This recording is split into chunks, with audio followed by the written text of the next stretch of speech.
The Ultimate Frisbee Association is brought to you by Be Ultimate, enabling and inspiring athletes, trainers, coaches, and teams to be better than ever with performance-based apparel. Visit BeUltimate.com for official UFA threads. And by Power Up Premium Trail Mix, thoughtfully sourced, wholesome ingredients to confidently fuel every body. Get $2 off your purchase today.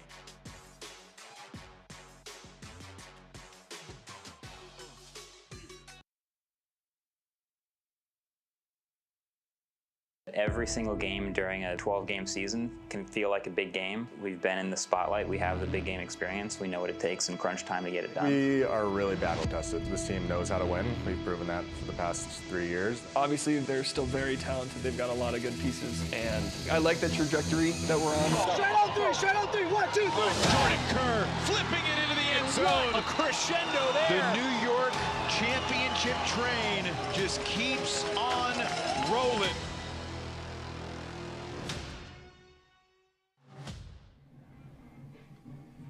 We are in Hartford, Connecticut, where a professional ultimate game will take place for the first time in a dozen years since the Connecticut Constitution were introduced in the original AUDL.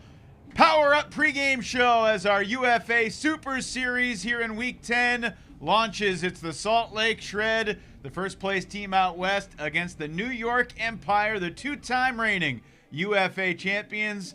Good afternoon, everybody. Great to be with you. I'm Evan Lepler with the dynamic duo from the Deep Look podcast, Keith Rayner and Charlie Eisenhood, the leaders of the ultimate media ecosystem. And Charlie, we got a tremendous game today. Give me your big picture thoughts as we're about 15 minutes away from opening poll. I mean, this is the game everybody's been waiting for. A rematch of the championship game from a year ago. Two teams, that are still kind of trying to figure out where they are here in 2024. Obviously, New York, all the winning pedigree, but 3 losses already this season. It's not been smooth sailing the way we've seen the last couple of years. And meanwhile, Salt Lake, coming off the loss to Colorado a couple weeks back, this is a prove-it game for both teams. Absolutely. I mean, for Salt Lake, this is the dragon they want to slay if they want to get to a championship. They know they want to prove that they can be that caliber of team, and that means going through a team like New York, who, while obviously the record this year is not quite matched previous years, hey, the crown is still on their head until somebody takes it away. They still got some of the best players in the game on their side, so Salt Lake's here to do just that. Coach of the Empire, Anthony Nunez, said this is a team, despite 2 championships in the past 2 years, they're still trying to find their identity for this year. And Bryce Shred trying to get his Salt Lake squad to embrace a slightly different mentality. They want to hunt and really show that they can be one of the best teams in the league. We've already seen some meaningful action here in Week 10 across the UFA. Last night, the UFA Game of the Week down in Washington, D.C. And the Flyers had a break chance in the opening point of the game, gentlemen. They couldn't cash in. Deep for Toby Brooks on their first O-point, incomplete.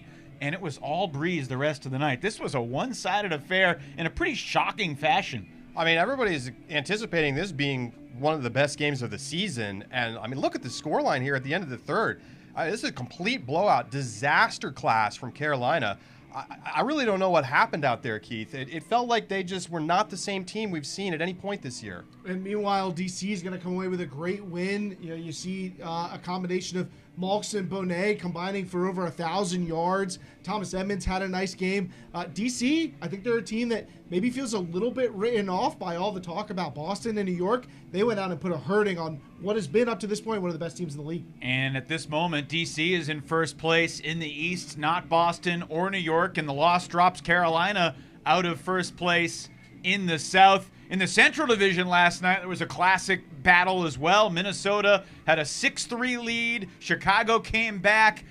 Here in the final seconds of regulation, it looks like the Union are going to have a chance to tie, but I'll tell you, this Minnesota defense is underrated, and Noah Hansen's the guy that comes up with a big game-saving block here. They've been tough all season, and, I feel like the Central Division gets a little bit overlooked. We saw how close Minnesota came to big wins last year. Championship weekend just kind of doesn't go their way against Salt Lake, and coming up huge with the clutch play at the buzzer. And look, Minnesota in the driver's seat in the Central. And they're a team on a mission to go a step further than they did last year. Obviously, Shred fans remember exactly what happened in the semifinals at TCO Stadium. And the other first-place team that we should talk about, the Atlanta Hustle, domination in Houston last night. And the story of this, they're up 15. Are they giving up? No, they want to win by 15. Look at the bodies, Keith, swarming to the disc here on the final huck of the game. They're not called the Atlanta Slack-Offs, Evan. This is the Atlanta Hustle. So you get 5 guys under the pile to make sure they're not giving up another goal. I mean, is this right now a team favored to win the UFA title this year? I don't know, but they have been mighty impressive when everything's on the line for them. When they've had their full lineup out there, they've been the best team in the league. I mean, they showed it against Carolina a couple weeks ago, and of course, when New York came to town, that was a convincing win early in the season. I really like what I've seen from Atlanta. They've been so dynamic on really both sides of the disc. They're coming up with huge plays. They can beat you under, they can beat you deep. Their ceiling, as they've shown, is tremendous. Do you trust the Hustle to be consistent in the big games? Because, look, they remind me a little bit of the 2021 Flyers that had all the talent, but before they won the title, there were years of disappointments where they felt like they had the better team and they couldn't quite get over the hump against Dallas, mostly in the biggest games. Well, they have the talent and the tools, but it is really a question of, do they have the experience? This is a team that has some postseason experience, but has never quite made it to the heights that you need to typically in order to capture that title. But this game could have something to say about that, because if we see Salt Lake take a loss, you're starting to feel like the field's open. But otherwise, you're going to be questioning, how does this Atlanta team stack up against teams that have been there before, like Salt Lake and New York? Well, and you just think back to last season, Atlanta blows it. I mean, they're the anointed team out of the South. They get the home playoff game. Austin comes to town and says, "No, thanks, we'll take that," and that hurts them. But they're in the driver's seat now in the South. Well, they still have to play the Austin Soul tonight. They still have to play the Flyers again in 3 weeks. So certainly nothing totally settled in the South. But there's a reason people are saying that this has been perhaps the most interesting pro UFA season maybe in the history of the league, because we're here at the end of June. We've seen 10 weeks of Ultimate almost, and it's really not clear who the favorite is league-wide. And I don't even know that you can necessarily feel like you can confidently pick the 4 teams that are going to get out of their divisions right now. And usually you come into this point in the year and it's pretty clear. I mean, maybe there's some uncertainty about, what's going to happen in the championship game in each division. But right now, I mean, where do you say, I know for sure Salt Lake's going to make it out of the West? I don't think you can say that.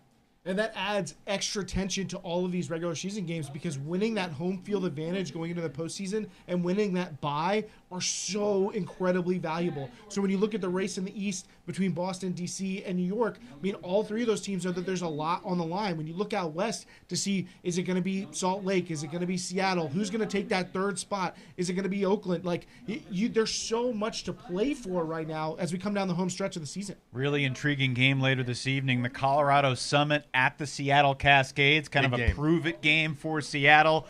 That's a look around the league as we get you set for the first-place team in the West, the Salt Lake Shred, taking on the 2-time UFA reigning champions, the New York Empire. Our Power Up pregame show will continue right after this.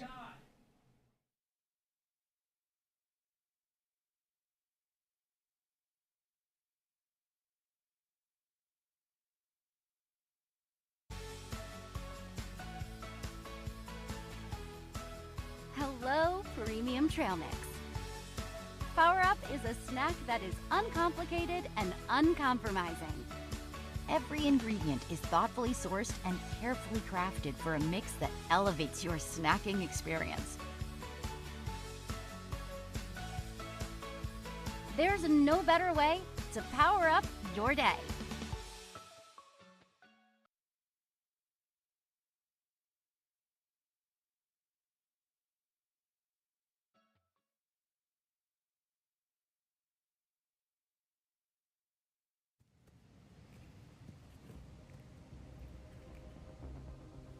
To me, ultimate is confidence.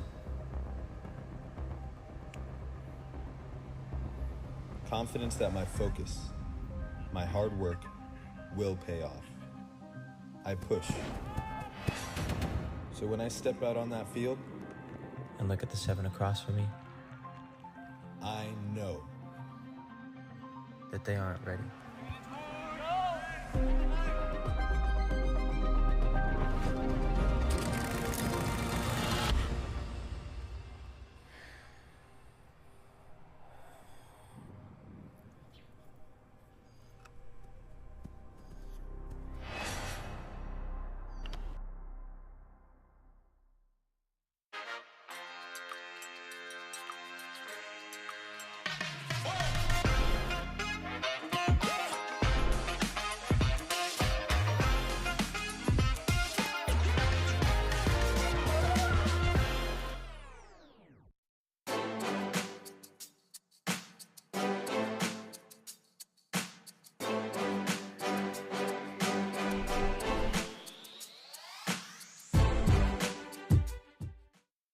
My first few years of college, I threw every single day.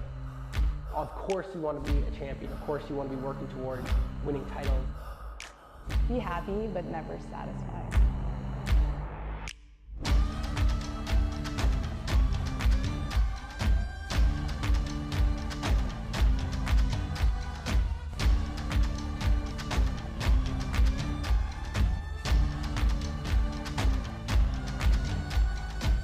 Better than ever.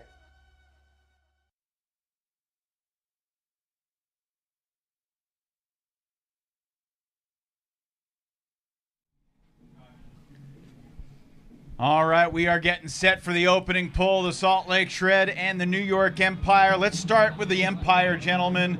This is a team that came in with obviously lofty expectations, but it's a very different Empire squad from a year ago. What's most important today? Well, I think we got to see their defense step up in a way that we haven't seen this season. They've been beating up on the bad teams in the East, no problem. But when they've played the top offenses in the league, they haven't even been able to generate break chances, let alone convert those into breaks. In all of their losses this season, they've had fewer than 10 break chances, and they've only gotten breaks 3-2-1 time in those games. So I think we need to see the defense that we saw from last year against the Salt Lake team in the championship game show up more today. Well, we're going to look back to what happened last year. Obviously, the triple spike game out in Utah was the story around the league for a few weeks. Keith, the Shred were competitive in that game. Empire were obviously on the second day of a back-to-back. It was a pretty competitive, but it was spicy and feisty, and we expect similar spirit like that today. These two teams definitely relish the opportunity to compete against each other, and we're excited about it last year. And here is the infamous triple spike. Ben Yacht, you get a little disc check from Salt Lake. Hey, I think you might have bent the disc, and Ben said, "Oh, did I?" And Ben Yacht went off in that game, and he's certainly going to be a key focal point for the Salt Lake defense coming into this game. They know that stopping Ben Yacht's going to be vital for them. But yeah, a competitive game, but like you said, Charlie, a lot of disadvantages for New York coming in that game. We thought this was a game for them to potentially go down a real trap, a challenge in the schedule. But instead, it was New York who came in and won that game confidently. I think it was a key stepping stone for them towards another championship. Yeah, you saw on the graphic right there, 5 for 7 on break chances at that point in the game, and that's the kind of effort that they're going to need to be able to bring tonight.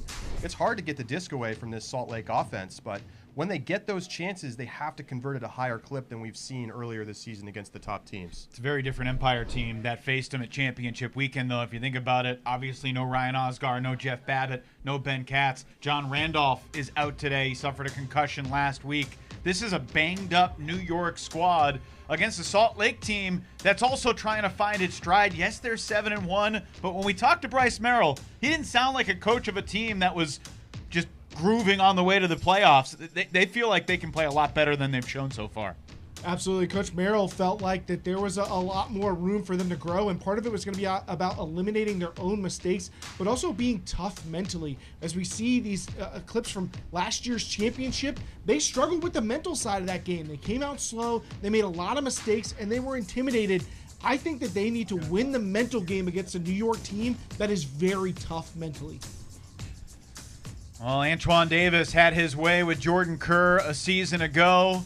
And Charlie Hoppus, another name that's not with the Empire right now, as co-head coach Anthony Nunez is here. Jordan Kerr missed the last Shred game. He playing with a broken bone in his pinky on his right non-throwing hand.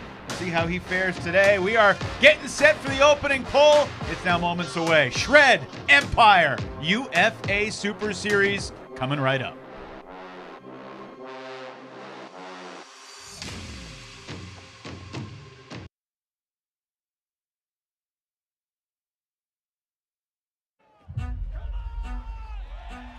Oh, he's getting the crowd going. Are you kidding me? You are kidding me! Holy smokes! Was there any doubt? Was there any doubt? This is going to be the game. Joel Clutton battling for position. He tips it to the end zone where it's caught by Elijah Jaime at the buzzer to tie the game. Incredible awareness from Clutton, and we've got overtime tonight. Throw like a pro with a new Pro Ultimate Frisbee. Created with input from the sport's premier passers, the Pro Frisbee is specially designed to fly through the wind and maintain its edge. Experience the official Frisbee of the UFA and get yours at shopufa.com today. On the grand stage to keep possession alive. Huge bid, gets the time. Great opportunity for the Germans, and they...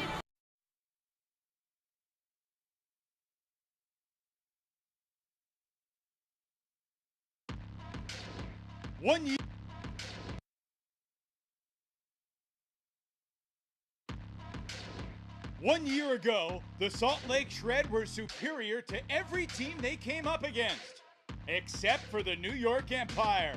In July, the Empire triple spiked their way to a riveting road win.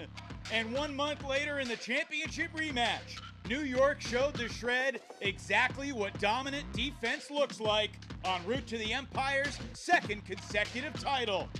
Will Salt Lake rise to the moment today, or will New York deliver another statement result? It's the Shred and the Empire in the UFA Super Series. Next.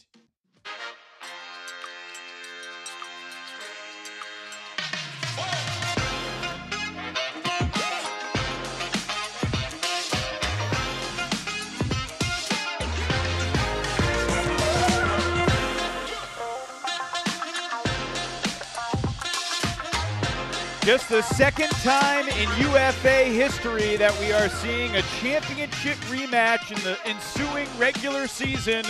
Grant Lindsley going against his old team, playing with Jordan Kerr and his Shred teammates, coming all the way from Utah. And it feels like a little bit like a road game for New York as well. The first ever Empire game here at Trinity Health Stadium in Hartford, Connecticut. The Shred are 7-1 atop the West. The Empire are 6-3 in third place in the East.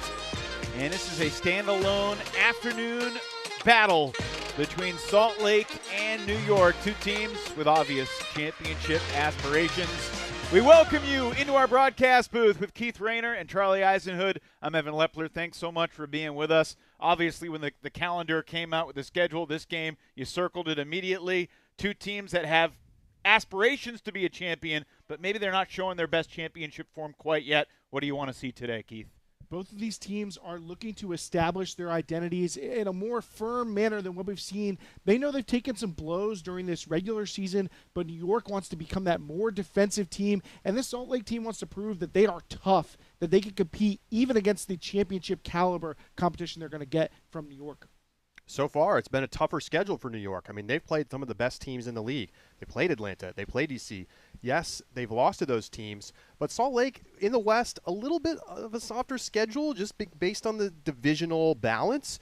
So this is a huge test for them, not just about kind of vanquishing the foe of last year and thinking about how badly they got down in that game in the championship, but also to come out and prove, like, hey, we're actually championship contenders against the top teams, not just the West. Let's think about this game through the lens of the Shred's best player. That's Jordan Kerr, perennial MVP candidate since the Shred organization was founded a couple years ago, playing with a broken bone in his right hand today. But last year against New York, Antoine Davis, the defensive player of the year, had his way with Salt Lake's cutting superstar. So what's the mindset for Jordan today? Well, Jordan Kerr is a facilitator first and foremost. He's got 26 assists on the year, and is a player who's already amassed over 20,000 yards in his career, doing that in about half the games of the person above him on that list, Jack Williams. He is incredibly productive at generating yardage for his team with his quickness, both on his releases and in his cuts. That kind of midfield play makes him ideal for triggering this offense. He's going to have a tough defensive assignment chasing him around today, but he's a player who's shown his ability to be successful against even the best. Cast on the right hand. Watching him in warm-ups, he looked pretty comfortable out there, but if we see discs on the wrong side to that right side, we may see turnovers because he's not going to be able to reach out and stab it with that right hand, but it's not a full wrist cast. I think he's going to be okay to operate in the midfield. Over the past 2 seasons, this New York Empire team was a cacophony of superstars, just one different player dominating on a different night. Now they need Benyat to be bigger than ever, and he's obviously got a track record against the Shred. He killed him last year. Let's just be honest about it. And I think he's got a chance to have a huge game today. I don't think the Shred quite have the defensive mark for him. And so it's going to have to be a team effort from Salt Lake, but one-on-one, Yacht's going to be able to go up and win those battles. You know, against other teams, Atlanta, for instance, maybe not as great of a matchup for Yacht, but I love his game against the Shred.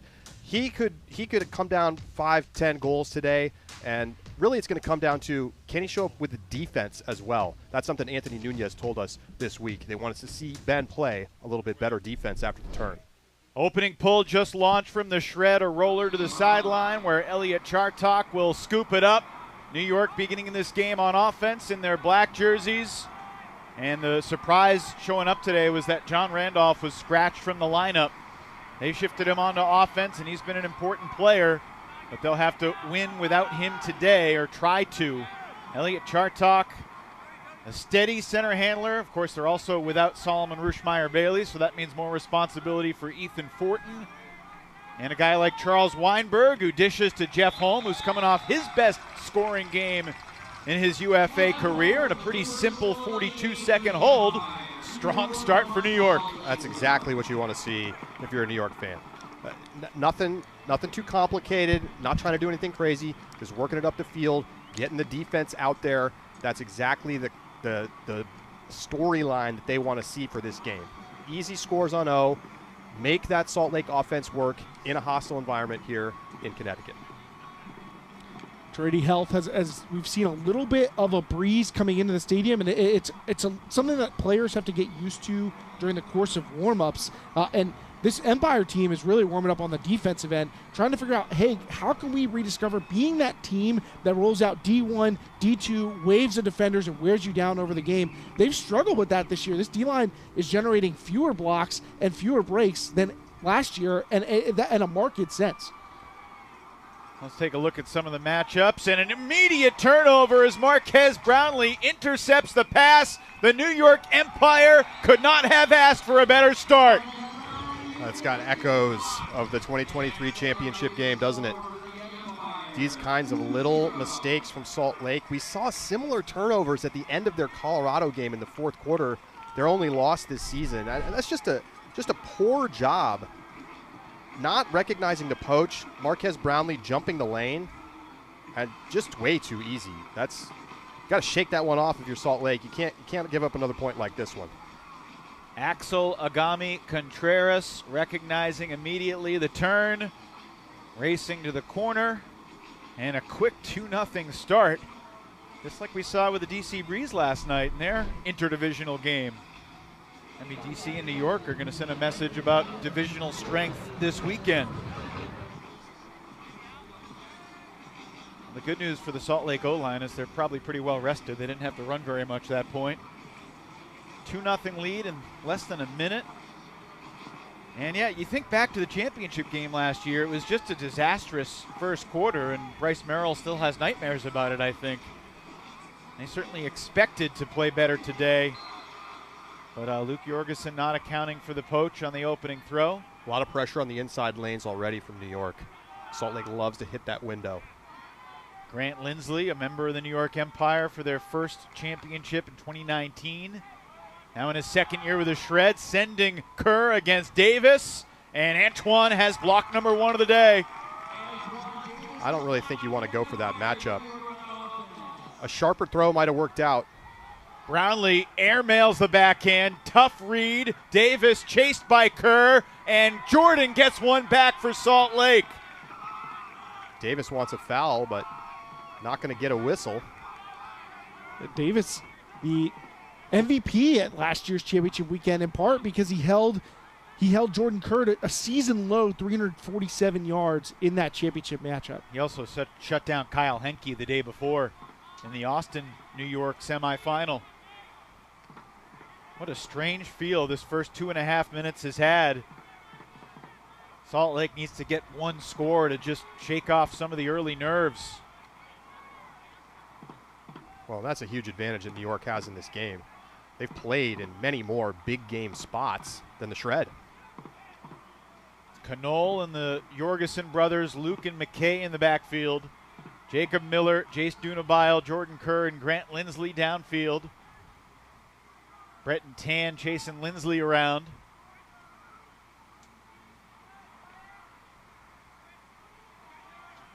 This point now over 2 minutes gone, and there's the third turn. A second block in the opening 3+ minutes for Marquez Brownlee.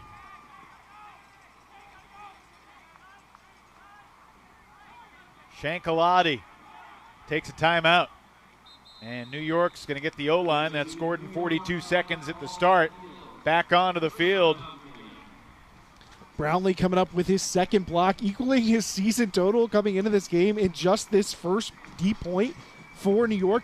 And Charlie, I mean, this is exactly what we thought would be a key for New York. And on the other end, a converse key for Salt Lake. We thought, hey, this team needs to come out with a great start, but they can't get past Antoine Davis, Marquez Brownlee right now, and this D-line. Brownlee was dominant against Kerr last season's championship matchup. And then going the other way. He just dunked on him there completely. Antoine Davis, 5 blocks at championship weekend last year. Got Jordan Kerr a couple times in the finals. And I'll tell you, Jordan said to me on the sideline before the game, if I can just try and take Antoine out of the play and let the rest of my teammates play 6-on-6, with his hand being the way it is, I think he had that mindset coming in. Obviously, Grant threw the huck early and forced him to be right in the mix. Out of the timeout, difficult throw. Elliott Chartok to Jack Williams, and he was fouled. Officials did not call it immediately, but Chad Jorgensen, the third Jorgensen brother on the Shred roster. Well, refs seem like they're going to let him play today. It was an obvious foul. They didn't blow a whistle. Called it on himself. Williams is in, and it's 3-0 New York. Wow. I mean, honestly, you know, with only 2 timeouts per half, you can't take a timeout here if you're Salt Lake, but you sure want to. You need to regroup and settle down and recognize we can't just start lobbing it up against this New York team. And for a veteran like Grant Lindsley, he should know better than to put this one up. Especially in the windy conditions that we've seen in this game. But this is exactly the kind of concern that we've heard from Coach Merrill, that his team gets a little too trigger happy, a little too excited, and we see them paying the price as Jack Williams comes on the field and takes care of business for New York on the other end. That's a great sign for New York, too. I mean, getting Jack Williams heavily involved early. If he runs things on this offensive line today and plays to the best of his abilities, it's going to be a long day for Salt Lake. 6 of the same 7 players here for the Shred. Only Elijah Jaime coming in. And there's another turnover. Kerr was looking for Lindsley. They were not on the same page at all.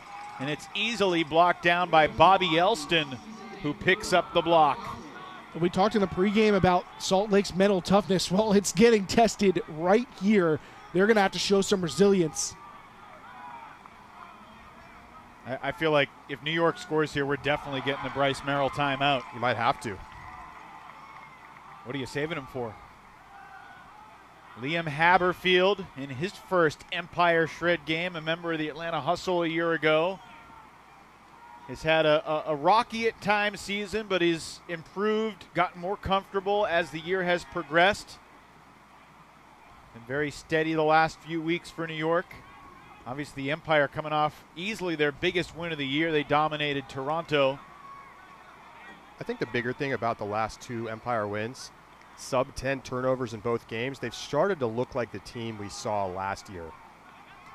Well, getting a score here and doing it without usual D-line quarterback John Randolph would be an impressive feat.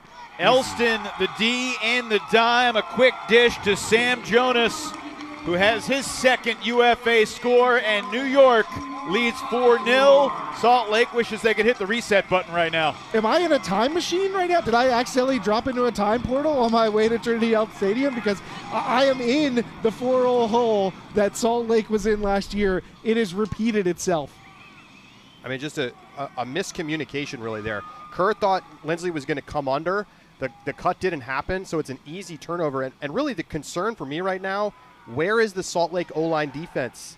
It has been absent. They've been gambling. It hasn't worked out. And Empire are just walking it in. Clearly the frustration building. We're not getting a Bryce Merrill timeout. Instead, it's a demoralized bench and the O-line players that were just broken on 3 consecutive points. Now spectators as Gene LaRue out there to lead the D-line for the Salt Lake Shred. There's Chad Jorgensen. And here's LaRue, played in the East Division with Boston a few years back.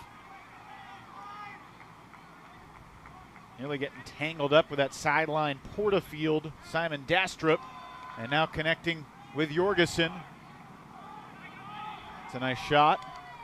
And that's more like it for the Shred. Oscar Brown to Eugene LaRue, and Salt Lake will not be shut out here today. A crisp possession there from the D-line, playing offense and taking advantage of what New York was giving them, which I think has been part of the problem that we've seen from the Shred O-line. They've been trying to force the issue a little bit instead of just taking advantage of the windows that New York is creating by overplaying on the inside lane. How about the youngster Oscar Brown finishing off the possession? You go to the young guy to settle you down. First year with the Shred, one of the only players on this entire team who has not played 1 or 2, maybe even all 3 seasons with them prior. He's in his 6th game with the Shred this season. Be heading to Great Britain next month as a member of the USA U20 national team. Just finished his freshman year at Utah. And you talked to Bryce Merrill about the young talent that they have. I mean, McKay Jorgensen and Oscar Brown are the 2 names that he consistently goes back to as 2 guys that can be foundational pieces in the years to come.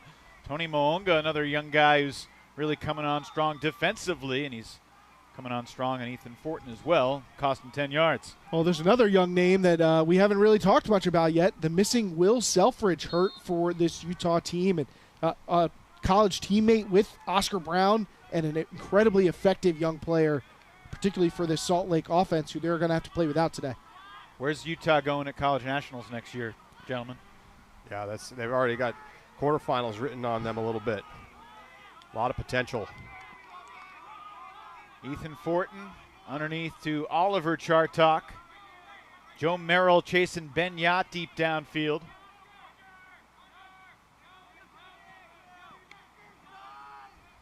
Fortin has been more involved this year on offense than any of his previous seasons, but he has lived up to the billing. He's been very steady.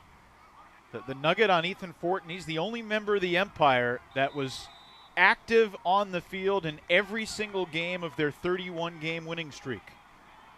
And a 10-yard pick call sends the Empire back. So that says something about Fortin's consistency, steadiness, and look, he's played for more than half the teams in the East Division, so he's certainly familiar with the division in this league and knows what it takes to win. They're going to need a solid effort from him today with Solomon Rushmeyer-Bailey out for the Empire. One of the steadiest backfield presences in the league. Jeff Holm, 4 goals, 4 assists last week against Toronto. Sending this one, and it's Rusnagel getting the block on Weinberg, who got spun around, and the first break chance coming up for the Shred. Salt Lake going with really flat marks on the defensive possession, but then Ben Field slipped on the turf. That opened up the space for that deep throw, but Rusnagel was all over it. Ground to Moonga. Ben Field coming under. Chad Jorgensen floats it for Joe Merrill with a ton of space. Yacht finally closes in, and Rustnagel now wide open. And the Shred D-line is doing exactly what they're supposed to do after the turn. Until now, but a hairy reset does work out. Moonga looking for Merrill, he connects. And the Shred, just like that, have cut the 4-goal gap in half. Well, why call a timeout if you're Salt Lake? You're going to call timeouts with your offense out there, get your D-line on. I mean, that's smooth stuff from Salt Lake. The one questionable throw, but works out fine. And that's the answer that you want to see if you're head coach Bryce Merrill. Get New York to put one up. Let your athletic defenders get down there, make a play. You know, Charles Weinberg, not the deep target that the Empire really trying to shoot for. And then just steady work. Empire deep game has really taken a hit from last year after the losses of Ryan Osgar and Jeff Babbitt. They were coming back on track against Toronto, going 13 of 18 on their deep shots in their last contest. But I think Salt Lake's going to say, hey, in the deep space, I think we can take advantage of them with our size and athleticism. So how will New York respond to getting broken? Looking long to Ben Yacht. 1 versus 2 in the deep space, and it's incomplete. And that's the team defense that they're going to have to play against Yacht.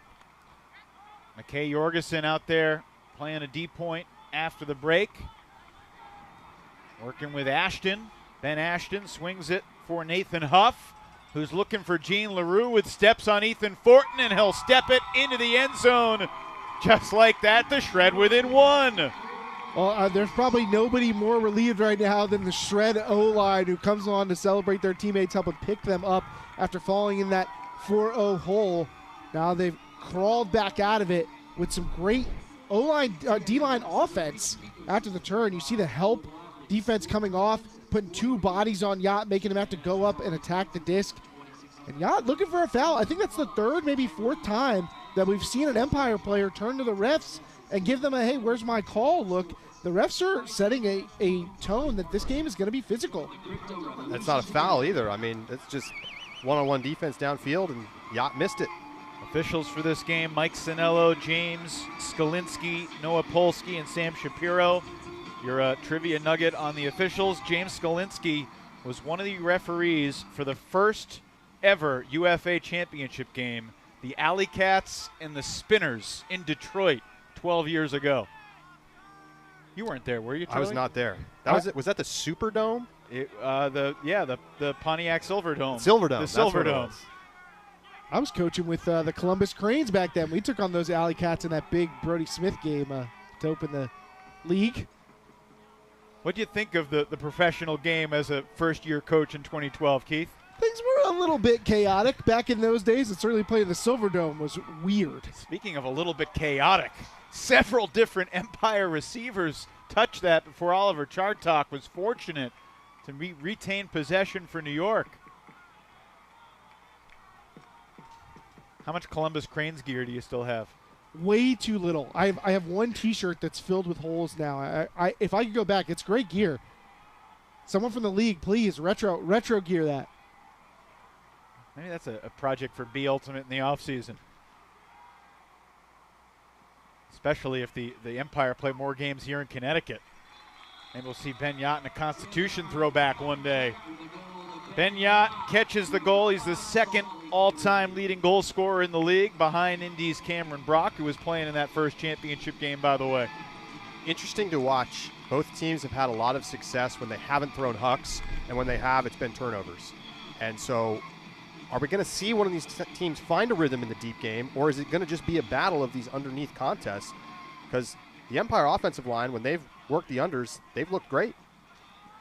I think it's unclear from where we're our vantage point just how much the wind is having an impact on these throwers. You saw Holmes' throw just popping up in the air as he put the nose of the disc up a little much. We've seen the Huck struggle. We've seen some throws die a little bit early on players. I think that they're still adjusting a bit to the conditions here in Hartford. And that's understandable. There's definitely some quirky wins, some different contours of the stadium that no one who's playing in this game has ever played at before. You looked at the flag to our right, it's totally motionless. The flag to our left is gusting like it's 20-mile-per-hour winds. It depends on where you are on the field, how high the disc is thrown. You see the flag in the background behind the end zone. That's moving around a little bit. Salt Lake working through some traffic in Callahan country. Finally gets it to some space. Jace Dunabile thought about it, and he's able to holster. When we talked to Bryce Merrill this week, he really has questioned the decision-making of his O-line. He feels that's why they lost the Colorado game in the fourth quarter, and he feels that they should have beaten L.A. by 8 or 9 instead of 4 last week. Just not able to put the games away, and it's because the O-line has made some mistakes that he just calls foolish. Taking the shots. I think that's what we've seen from them early here as well. Well, right now they've got a mostly uncovered Grant Lindsley in the deep space, but tough to access him, I think, in these gusty conditions. Final seconds of this first quarter, and Davis fouls Jorgensen. Clock stops. 19 seconds. Clock restarts on the release. Here's Jacob Miller, who's been quiet so far. Miller still shy of midfield for Jaime with 10. Jaime's not the guy you want to take the deep shot. Connell might be. He's bumped by Davis, and the foul called stops the clock with 5 seconds to go in the quarter. It's not a good foul from Davis. No, it's not. You can't foul out, right? There's no free throws out here? There's not, but there's also no Jeff Babbitt to defend these buzzer beaters. Lindsley will take the shot. Numbers for the shred, and it will not find a target. Ryan Drost there defensively. Might have got a piece of it. See if he's credited with his league all-time leading 206 career block. What a weird first 12 minutes here in Hartford. Bryce Merrill's team was down 4-0. They got back within 1 to make it 4-3, but it's a 2-goal lead for the reigning champs as we head to the second quarter. Marquez Brownlee with an opening haymaker, a steal, and an assist. New York with an early 2-goal lead here in Hartford, Connecticut, in our UFA Super Series showdown between the Shred and the Empire.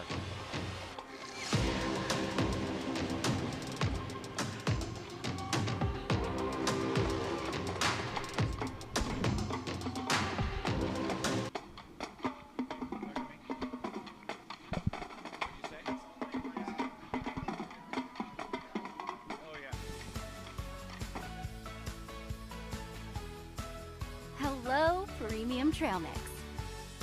Power Up is a snack that is uncomplicated and uncompromising. Every ingredient is thoughtfully sourced and carefully crafted for a mix that elevates your snacking experience. There's no better way to power up your day.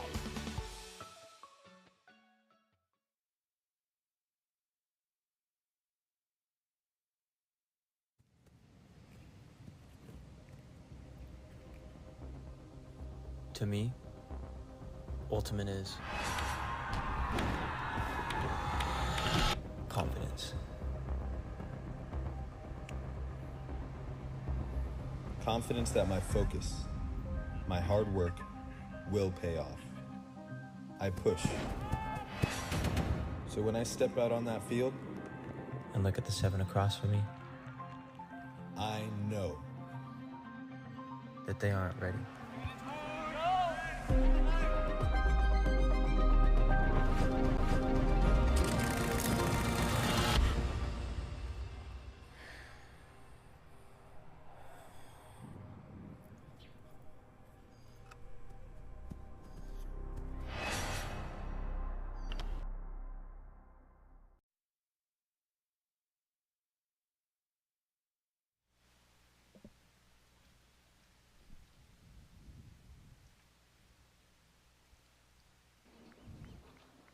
Doesn't matter whether you're in New Rochelle or Hartford, a staple of Empire home games, the drum line creating beats for everybody in the stands. It's a 5-3 lead for New York.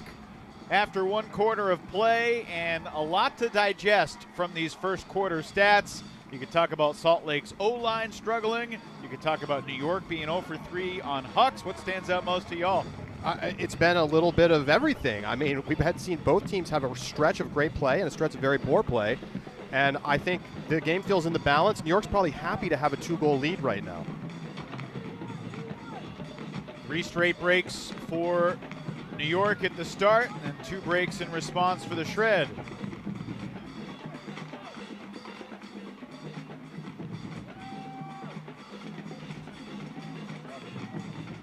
Shred O-line back out to work, and a tough first quarter for them. They're hoping to put that in the rear view. And this is a team that has developed a system where, I mean, at times it looks like they're just practicing out there with how crisp and clean they can be. And yet, New York has been able to stifle the Salt Lake team really better than anyone in the league. Well, worth noting right now that I don't think we've seen a touch on this point from Jordan Kerr, even though Antoine Davis is on the sideline. He's being checked by Matt LeBar. He's done a nice job keeping him away from the play. Here's Elijah Jaime. Takes the reset for Luke Jorgensen. First touch for Kerr. And a riser of a backhand, and Lindsley rises to meet that moment. Lindsley pivots and throws it away. It's his 3rd throwaway of the game. Miscommunication, and Sam Alston was right there to swat it down. Just a little bit greedy from Grant. Didn't really have much, should have gone to the reset. Chance for Jordan Kerr to get a block, but he couldn't find it. Haberfield shoots it, and a tremendous layout score from Matt LeBar. And the Empire break to begin the second. Big time play from the guys down the roster on New York, and exactly the kind of thing you want to see from a team whose D-line has struggled this season. They come out, Alston in his first game of the year with the Empire comes up with a goal-saving block, and then on the other end, LeBar, after a fantastic defensive point, finishes it off with a big layout score. And what a great sequence there for New York. Preventing a Salt Lake score at the end of the first quarter, coming out, getting a break to start the second. Those kinds of things can make the difference at the end of the game. And it is absolutely brutal to an offense to have walked the length of the field with disciplined play and turn it over at the last. And that final couple of yards, it's a real backbreaker. So even though it's only worth 1 point on the scoreboard, I think it's going to feel like more to an O-line that has already struggled in today's contest. First red zone turn of the game for either team, and an excellent pull from Brownlee that bounced on the back line, just shy of it, and rolled out the back. Salt Lake using what many would call its D-line, but they're not perfect either. An excellent pull, some good hustle to get down the field, creating the early pressure. And New York in pursuit of its 5th break in less than 15 minutes of game time. Brownlee, cheeky high release, connects with Mike Drost. Over the top, back of the end zone. New York has a Drost to Drost delivery. Salt Lake, it feels like we've gone back to the start of the game, and we're seeing more of what we saw at the beginning of the first quarter. A long day. It is going to be a long day for Salt Lake if they keep it up like this. Well, if I told you coming into this game that, with 9 minutes remaining in the second quarter, Salt Lake would have just 1 hold, you would have been hitting the panic button. Now, if I told you they were only down 4 at that point, you'd feel a little blessed that a team with 1 hold through this much play still has managed to keep it within 4. But this O-line right now is all out of sorts, and you wonder if they're going to be able to recover against an Empire defense that has had the mental edge in this matchup. We talk about the mental edge, and that is not insignificant by any stretch. Have y'all noticed anything about the Empire alignment, X's and O's wise, what they're doing to fluster the Salt Lake O? Well, we saw a little force middle on the previous point. And I think that's causing them some issues. They like to work those inside lanes, and it kind of takes that away because you're constantly having the mark switching, forcing them to go to the outsides of the field, and they don't want to work there as they have another turnover going to the outside. Body language right now is not great for the Shred. This O-line just can't find a rhythm. Let's see if they can do something defensively to turn things around. Antoine Davis handles a bouncing floater with ease. That's a big play, honestly. A lot of guys in the league not making that play. And a beautiful toss to the end zone. Sam Jonas for Liam Haberfield. 8-3 Empire. It's time for Bryce Merrill to think about doing something different with the O-line. I mean, we've seen their D-line offense look fantastic, and it's just not working right now. And a little look here back at some of the turnovers so far in this game. That's the first point. Grant Lindsley, he's a -3 right now. Miscommunication there between Lindsley and Kerr. And these guys have missed time. You know, Grant Lindsley's only been in the lineup for about half the games this season. Kerr was out last week. And I think we're seeing some chemistry issues on top of the Empire defense causing some issues in the middle of the field for them. I mean, Salt Lake's turns right now, 4 for Lindsley, 1 for Kerr, 1 for Luke Jorgensen. These are the big names, the steadying presences that this team usually turns to, and I don't know what they're going to do if they can't get those guys going. Well, it's back to the D-line offense out here for the Shred. New York was up 8-2 in the championship game last year. 8-3 right now, and nearly a Callahan there, kept alive by Johnny Hoffman. This deep floater, oh my goodness, and 2 Shred players collide with one another and create another gift for New York. Field and Rusnagel took one another out. Officials kind of looked at each other and like, no, that's friendly fire. You can't blow the whistle there. Salt Lake's got to be thinking, what else could go wrong right now? LeBar sets up Brownlee. Great move up line from Marquez.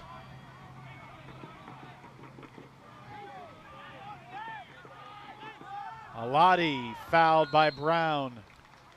You see the difference in the tempo for both teams right now. New York playing under control. They look calm. They're getting to their resets. It feels very frantic for Salt Lake in comparison. Ongo with some pretty good reset pressure on Marquez Brownlee. Forces the second look, and there was some contact, but the Chad Jorgensen block will stand. Yeah, I think he got to the spot first. No whistle. Rusnagel from Onga. Ripping it deep. Both Merrill and Hoffman going, and it won't hang long enough.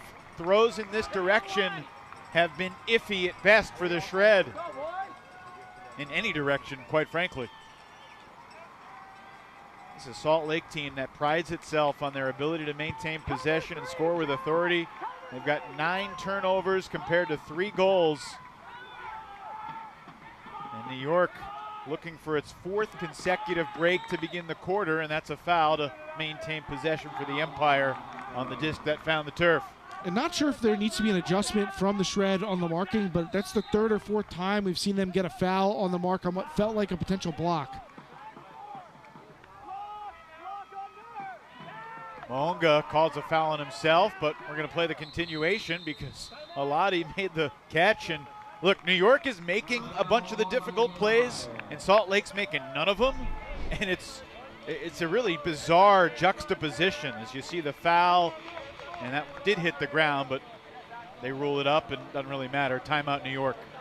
It does feel like we're seeing Salt Lake look like a young team, making the kinds of young mistakes. You know, they're so eager to make a play on defense that they're overplaying on the mark, and they're giving away 10 yards for free in situations where the resets might end up being a turnover. We're seeing some things from the Shred today that we saw late in the game against Colorado, where they just let a big lead slip away and couldn't really find consistency, some unforced errors, and obviously Alex Atkins made a bunch of plays late for the Summit in this game as well. This is, up till today, the Shred's only loss of the season. And like you mentioned, the Shred just failing to execute in this game. I mean, you could see they were up 15-12 in the third quarter, but struggling to connect on their deep throws. And then all of a sudden, they just couldn't keep this Colorado team off them. It's been the one real pockmark on their season, but right now they're working towards another one. Miscommunication between Elliot Chartok and Jack Williams. They give it right back. So not what you want post timeout. It's a crucial possession right here for Salt Lake. Bryce Merrill screaming timeout. Oscar Brown makes a possession-saving, leaping snag. And now we get the first Shred timeout of the game. Red zone possession coming up. Well, I think Merrill knows how important this point is. They got to put this one in. This is a great spot. They have one of the best red zone offenses in the league. Put your O-line out there. It's a great chance for them to see the disc go into the end zone. They don't have the huck option. They just got to work. And look at this. Bryce Merrill just told his 07 to go sit down, and he's keeping the same 7 on the field here to try to convert this break.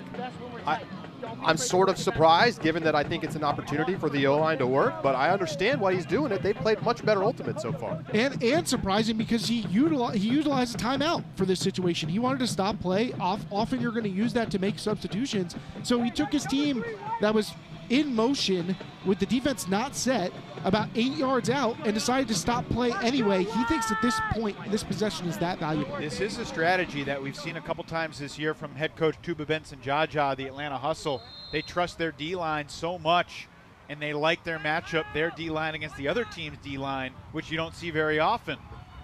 So Bryce Merrill taking a page out of Tuba's book, and it works out. Gene LaRue to Jace Dunabile.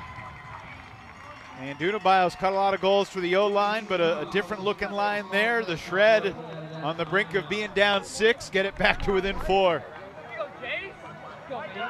It's big. I mean, obviously there's a big hill to climb still for the Shred, but they needed this point, and just unlucky break. 2 players coming from the wrong sides, hard to communicate there. You're both looking up at the sky, but turnovers both ways. Out of the timeout, just a missed throw there from Elliot Chartok. And then the timeout from the Shred. D-line stays on the field. Dunabile gets the score, and Salt Lake can once again take a deep breath. Take a look at the clock. That's the first goal for the Shred since Gene LaRue scored with 3:45 left in the first. It's been a stunning game so far.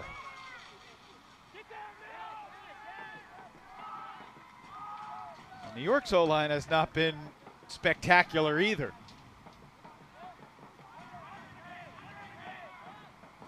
Right now the D-lines have been the story. 6 breaks on 9 chances for New York. 2 breaks on 2 chances for the Shred, both late in the first. It's the first O point for the Empire here in the second.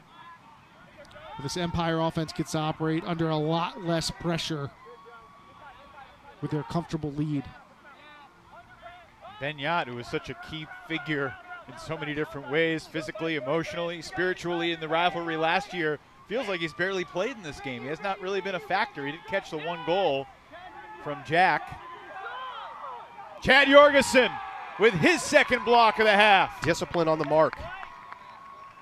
They did not foul that time. They got that high stall count, and they took advantage. McKay Jorgensen picks up, hits his brother. Chad, back for McKay. Grant Lindsley out there at the top of the stack.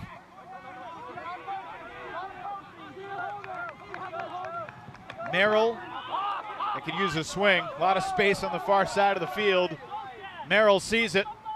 Lindsley puts it in. That time had the option. And kind of a hybrid line out there. That's big for Salt Lake. Every time they've gotten into the hole, they seem to come back. When they finally get a hole onto the board, they're able to go get a break right away. And when you're down 3, you're right back in it.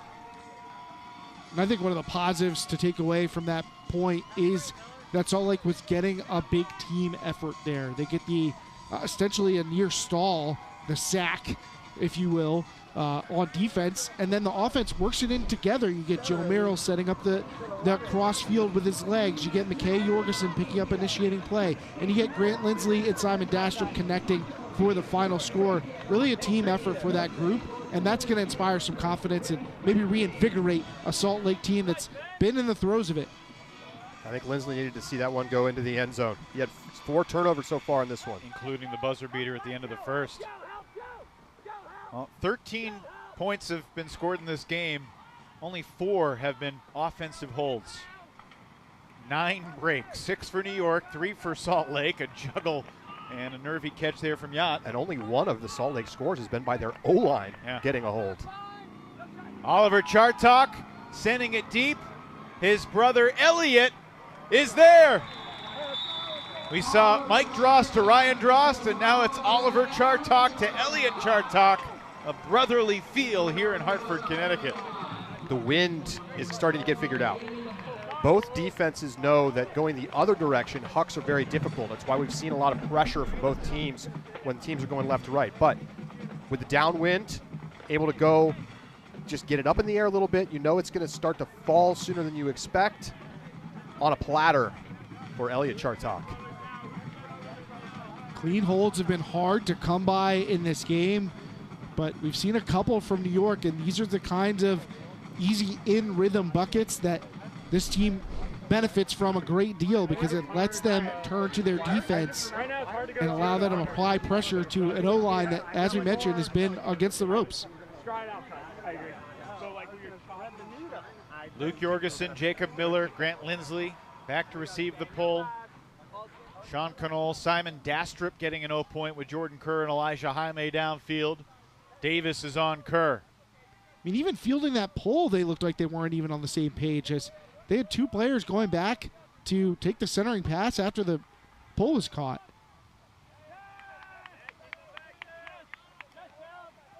This is Simon Dastrup, youngster out of the Chicago area, now a student at BYU. Near the sideline, Luke Jorgensen for Jacob Miller. And he just throws that one, and it hangs up nicely, and Jaime stumbles near the front of the end zone. Miller looked like he knew the throw wasn't going to be great, and it popped up and worked out. And Jordan Kerr has his first score of the day. Not the smoothest shred offensive possession of all time, but in this game, they will take it, particularly with Jordan playing with that wrap around his right hand. And I think they were willing that time to go to the sideline and work up the sideline. Normally, you don't want to do that.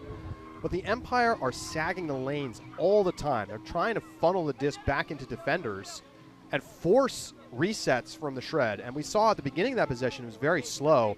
They got over to that left-hand sideline, and then they took that continuation space along that sideline the whole time instead of trying to get back to the middle, which is their natural motion of their offense.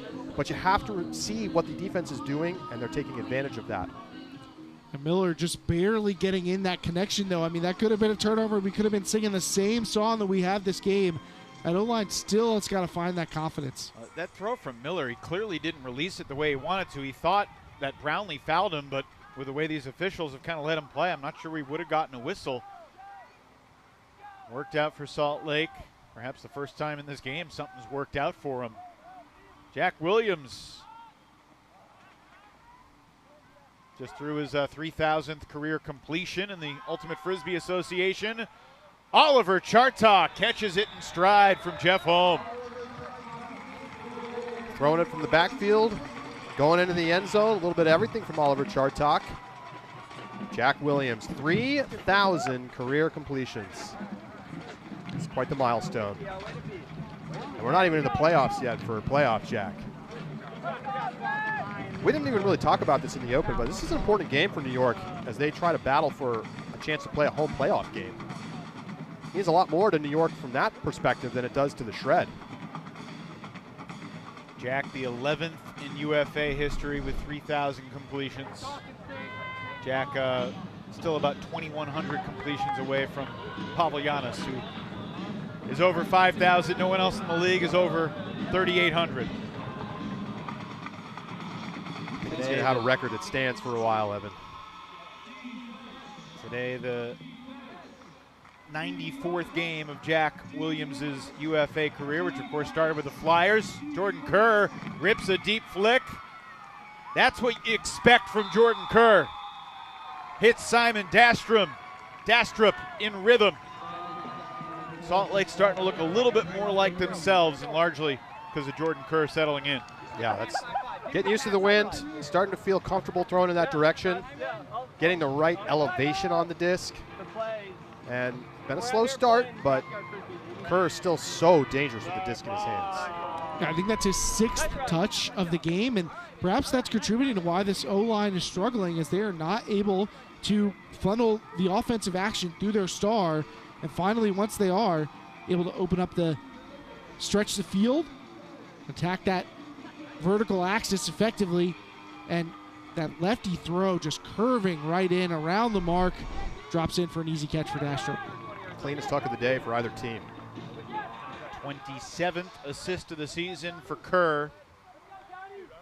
He missed last week's game against LA. Bryce Merrill said he could have played, but they decided to hold him out. They didn't feel like they needed him in that game, and they were right. As nightmarish as parts of this half have been for the Shred, they're within 3, trying to put the pressure on New York's O-line here as we tick toward a minute to play in this first half. Russ Noggle pressures the reset to Weinberg. Really good downfield defense from Chad Jorgensen on Jack Williams. He couldn't find an angle. Now Williams is going deep, and Ethan Fortin sends him, and he hits him in stride. Chad Jorgensen was sold out on the under, and tremendous recognition from New York.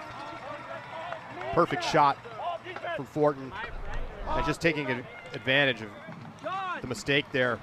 And it's hard to even call it a mistake. I mean, it's good defense.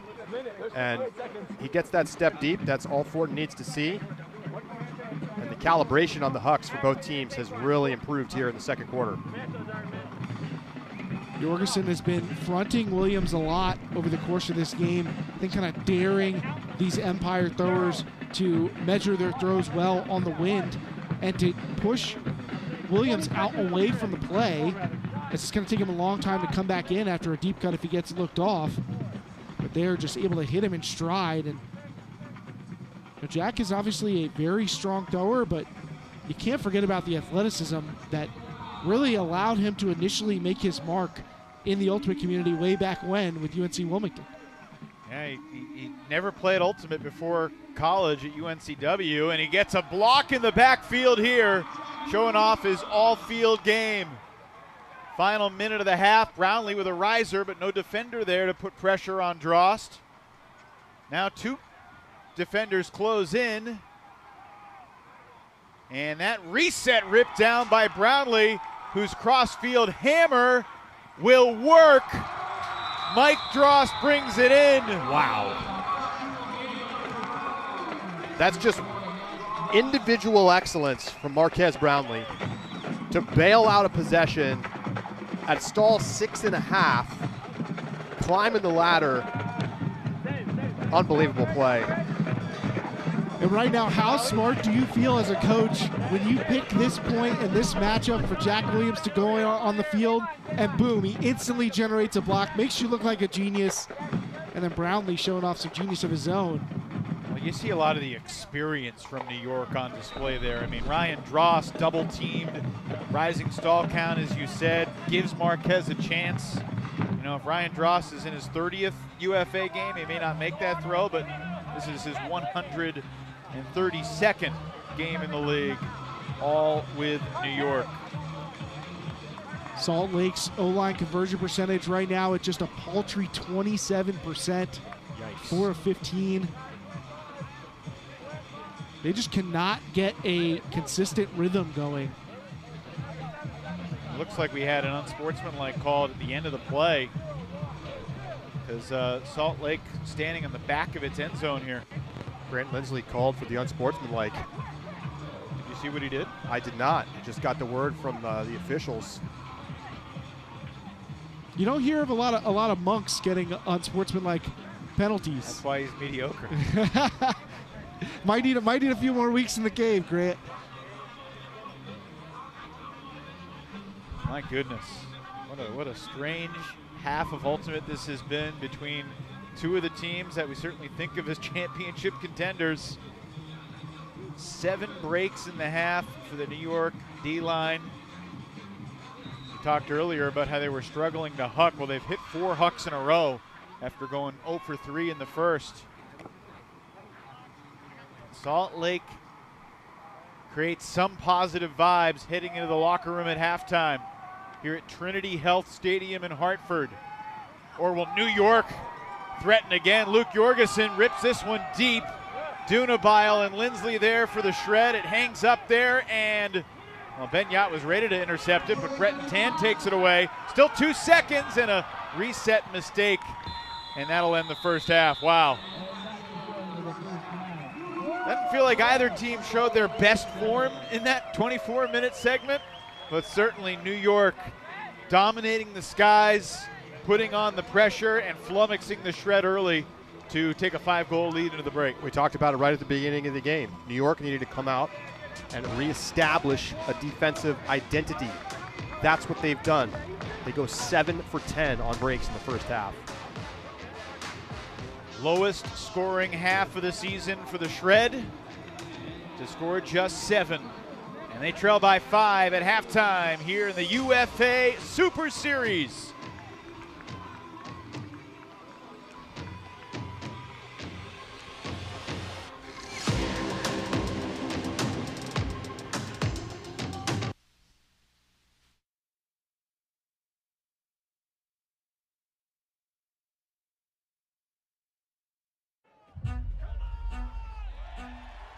He's getting the crowd going.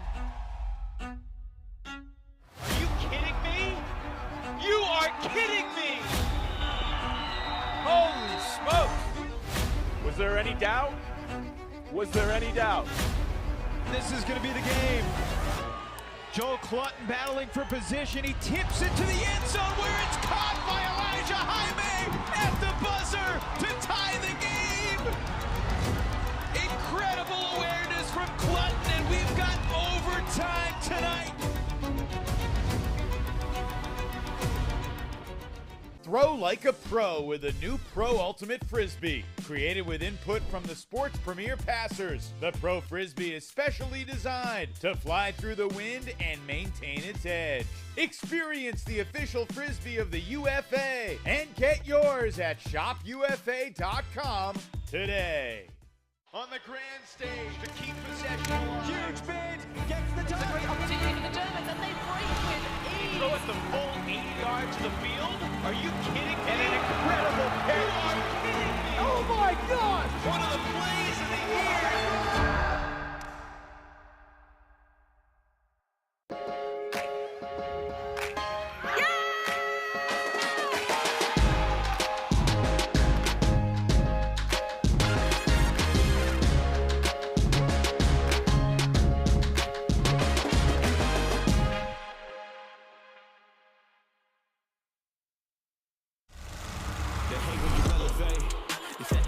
I'm handing them out, yeah, I had to go delegate. It feel like I'm floating, I'm lost in the moment, I swear I could levitate. They never believed that I would really fly, I had to go demonstrate. I had to set them straight. They hate when you elevate.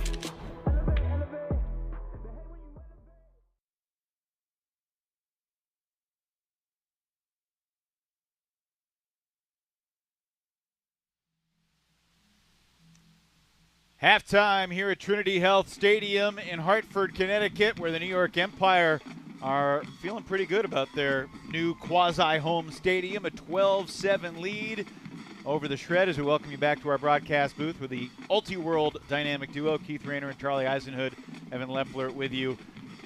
Before you can win against a really good team, you got to figure out how not to lose. And it feels like Salt Lake is still kind of struggling with that part of the game because a lot of self-inflicted errors, a lack of rhythm. They did not show up ready to go today. No, and I think it's a combination of you're playing on the road, you're playing a team that you know crushed you last year in the championship game. There's all this expectations and pressure, and on top of that, you're struggling with the wind and you're struggling with the defensive look from your opponent. And we saw some nice stuff from their D-line offense, even early in the game, but the O-line was just brutally bad in the first 10 minutes of this game. And many of these mistakes have been decision-making errors. I think in last year's championship game, a lot of those were physical execution errors, drops, mistakes like that. But today, it's been about picking the right looks, and they've struggled to both choose the right shots and how to try and approach those shots. They need this halftime to recalibrate. Keith, you've watched the Empire closely all year. They've been searching for their identity. Do you feel like they've turned a corner with their first half today? They have had some good signs, but I think some of their mistakes are being covered up by how poorly Salt Lake played in the first half. But there are things for them to build upon in how they're marking, how they're attacking downfield offensively. So there are things that they're going to be excited about, but I think they also are not going to feel satisfied with how they played in this first half. You think about all the pieces that they've lost. No John Randolph today, but Matt LeBar has stepped up nicely. And New York, clearly their best half of the season against a high-quality opponent. Yeah, and I just think we're seeing strong play from their D-line guys that need to play well. Marquez Brownlee's had a great first half. We've seen awesome stuff from Antoine Davis downfield. I think we know that they have the tools. We haven't seen this same level of team-wide defense from them very much this season when they've played the top offenses. But clearly they were very well prepared to play this Shred team because they've just forced the Shred to take those awkward looks, get into spots on the field that they don't feel comfortable. And you know what? The Empire have come up with the 50-50 plays, and the Shred haven't. I mean, how about that play from Brownlee? We didn't see him make the sky, but a huge play just to save possession and then immediately steps into the hammer. Awesome play. I challenged Anthony Nunez on the sideline before the game today and asked, your depth may not be what it was the past couple of years. You're banged up. And he's like, I like the guys we have. And we saw Sam Jonas and Bobby Elston and Sam Alston and Matt LeBar all make plays in that first half. Big time execution. I mean, look at the Empire staying strong in the red zone, 7 of 7. They're hitting on their hucks, and they've been able to generate turnovers, and that's something that they've struggled with over the course of this season. But in this first half, this has been one of their best defensive halves of the year, in part because of Brownlee, who I think had the strongest half of Ultimate we've seen from him in 2024. Well, if you are hungry at home, having a halftime snack, we like to take care of our group in the booth. We got some Power Up premium trail mix. Charlie, I know you're hungry. Oh, yes, I sure am. So do you want to give it a try? A little probiotic mix? Okay. Now, they cut the top to open it for him because otherwise he wouldn't be able to get it open. Here. The most secure packaged trail mix in the history of humanity. It doesn't make any sense because you need the trail mix to get strong enough to open it. It doesn't make sense. It's true. It is a little in reverse. I'll take a little bit as well. Second half coming up.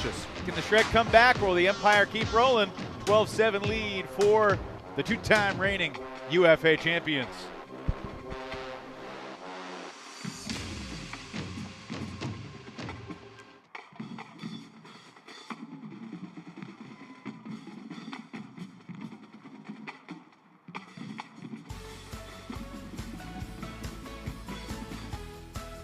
Hello, Premium Trail Mix.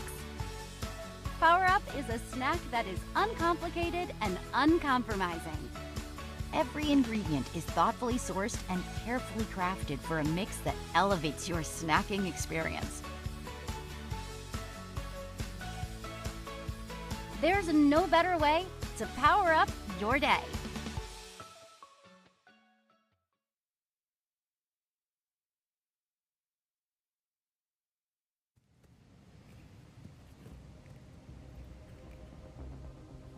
To me, Ultimate is confidence. Confidence that my focus, my hard work will pay off. I push. So when I step out on that field and look at the 7 across from me, I know that they aren't ready.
Well, the Salt Lake Shred looking for some answers as they trail by 5. New York outscored them 5-3 in the first and 7-4 in the second.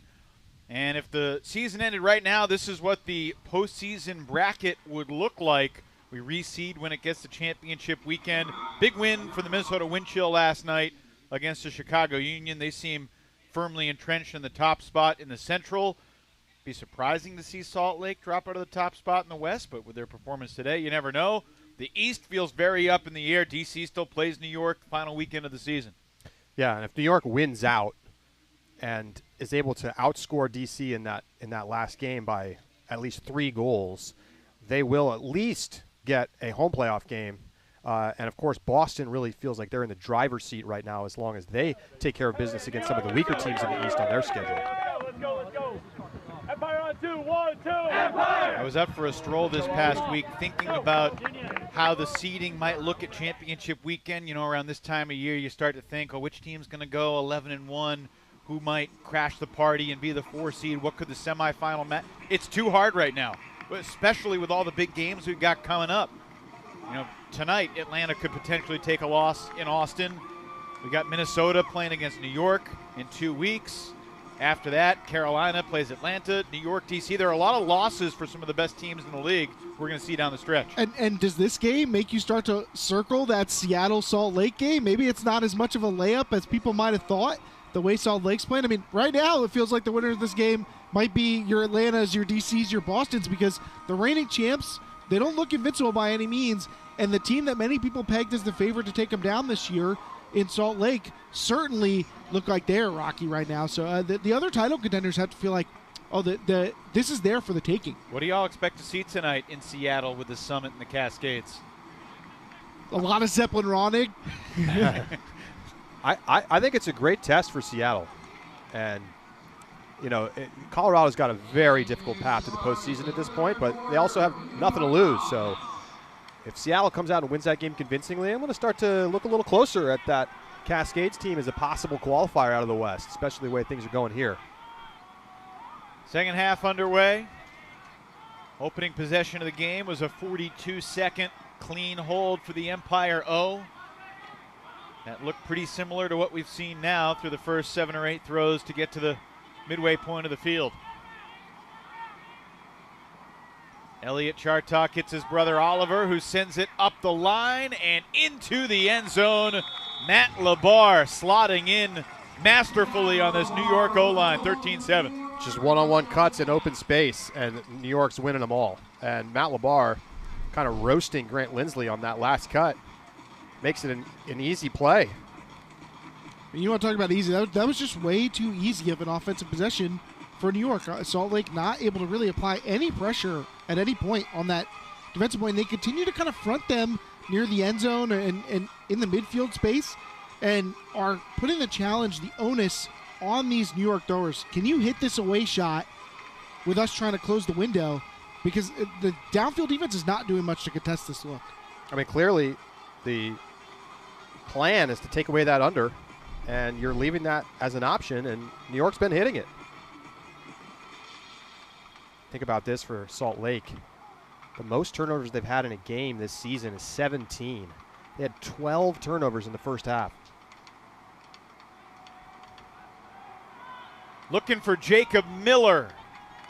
Unguarded, but not in the end zone yet. Miller to Merrill. And that may be a switch. We'll see if it's just for a point or if it's for a whole half. But Joe Merrill shifting over to the O-line. Bryce Merrill is coach. They're not related. But Bryce said that we probably could solve our O-line problems by switching Joe onto offense. But he's also so valuable for our D-line. He was reluctant to pull that lever for at least a point. He has pulled it right now. At some point, you just have to get holds, and you have to let your defense figure it out later. I mean, you can't put yourself further in a hole. Different type of season for Nunez without his longtime partner on the sideline, Charlie Hoppus. And there are folks I talk to who are really tied into the league and with this Empire team, and they talk about Hoppus being one of the biggest losses. Everybody focuses on Babin and Osgar, but the loss of Hoppus as the steward of this team is vital. It's been a big part of their run of titles.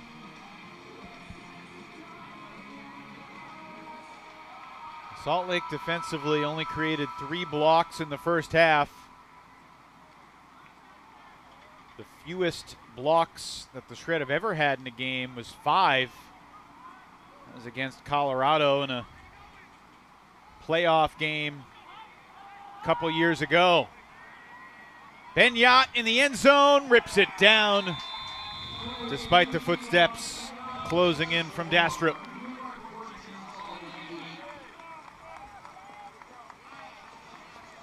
Everybody waited with bated breath for how many times is he going to spike it? Don't worry, folks, it's just one. Although, again, Yacht turned to the ref and said, hey, where's my foul call? New York is still feeling a little aggrieved. Yeah, I mean, watch here. He gets a score, gets a little bump, and it gives a little toss of the disc towards the opponent. Ben Field, not Dastrup, my mistake there. But just the one. Yeah, you can't overuse it, you know? Plus, you got to keep everybody on their toes. You got to keep everybody on the edge of their seats. But we did see an adjustment from Salt Lake defensively there. They tried the low pull. They applied double teams on both sidelines. A worthwhile look, especially when you're a little desperate to find a way to change the tenor of the game. You've got to find that curveball. What do we got here? Mike Sanello, the head referee, is going to force McKay Jorgensen to march it to the brick. No Joe Merrill this point on offense. Kerr, Knoll, Miller, Jaime, Dastrup, with the O-line Jorgensen brothers, Luke and Chad. Chad has swung back and forth and delay of game because of the initiation, so they don't start from the brick. They start it from halfway between the brick and the goal line. Another point where we'll see LeBar taking the Kerr matchup. Now, you had a good question to Anthony Nunez before the game, Keith, when you asked him, without John Randolph, who does that open up more playing time for? And his answer was Matt LeBar, and so far LeBar has delivered the goods. Youngster out of James Madison. A strong career with the Hellfish. Miller. Oh my goodness. And Jacob Miller, as steady as they come with the disc, errantly forces Jaime to fall across the sideline, and it's a red zone giveaway. A lot of impatient turnovers in that part of the field for Salt Lake. Acrobatic bid there to maintain possession. Ripping it long. Ryan Drost is open, and he brings down the 15th score of the game for New York. Man, Salt Lake, it's not just that they're giving the disc away. They really haven't done a great job of getting the disc back after they've made mistakes with whatever line is out there for the O point. This is the second time that we've seen them with a red zone turnover. They're 6 for 8 in this game, but both of them have turned into long-range scores for New York the other way. If you recall the Grant Lindsley throw into the poach last quarter. Now this time it's Miller. And, you know, obviously in a game in which the O-line is struggling, the numbers are not going to look good for your core offensive guys. But, I mean, we are looking at a very little involvement for Miller, for Sean Knoll, and to a lesser extent, Jordan Kerr. By the way, that last goal thrown by a guy in his first UFA game, caught by a guy in his 132nd UFA game. Sam Alston to Ryan Drost. Sam, youngster, he's not that young, 27 years old, out of Elon. Been injured since much of tryouts, but apparently played great defense on John Randolph at Empire tryouts this year. That earned him a look. It's certainly a way to impress the coaches.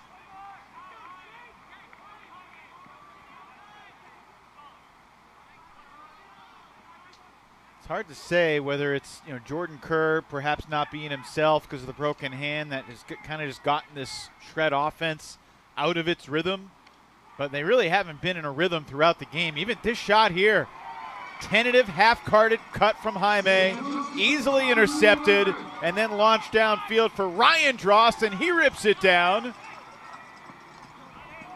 The Empire onslaught continuing. Sam Jonas with the huck. Davis fouled on the goal line, and we'll reset the stall as we tick under 7 minutes to play in this third quarter. Brownlee into the end zone for the score. UFA Week 10. Tantalizing matchups between New York and Salt Lake, Carolina and DC. We're going to have 2 beatdowns? Feels like it. Salt Lake, thought we'd see a little more fire from them in the second half. You're down, you got nothing to lose. Instead, it's been more of the same.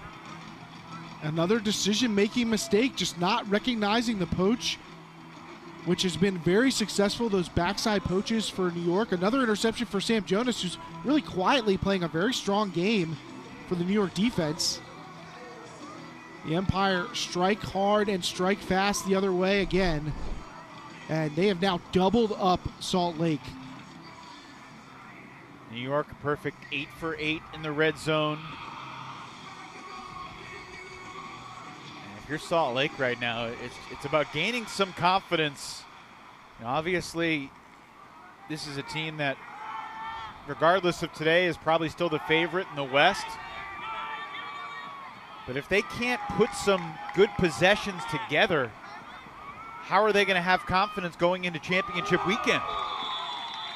Moonga to Hoffman, and a quick goal that took just 27 seconds off the clock there for the Shred.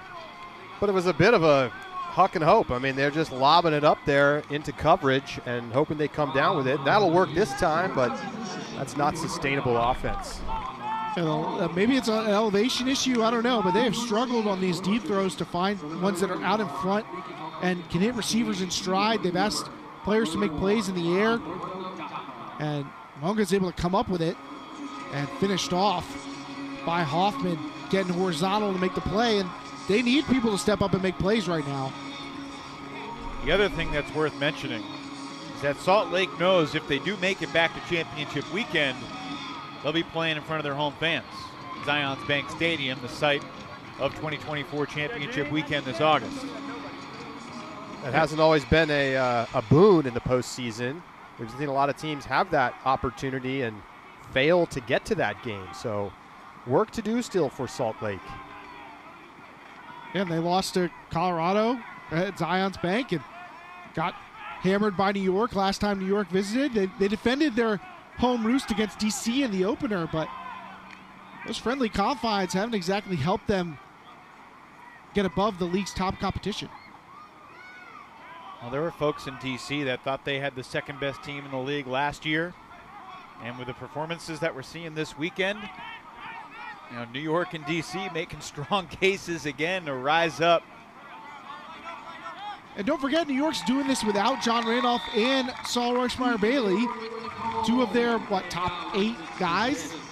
Ethan Fortin from Ben Yacht, lead back up to 8.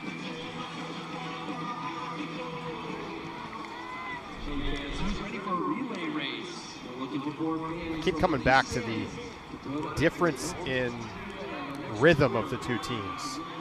Salt Lake just has been a little frantic since the opening poll, and it's manifested into some of those kind of half-hearted decisions that we've seen.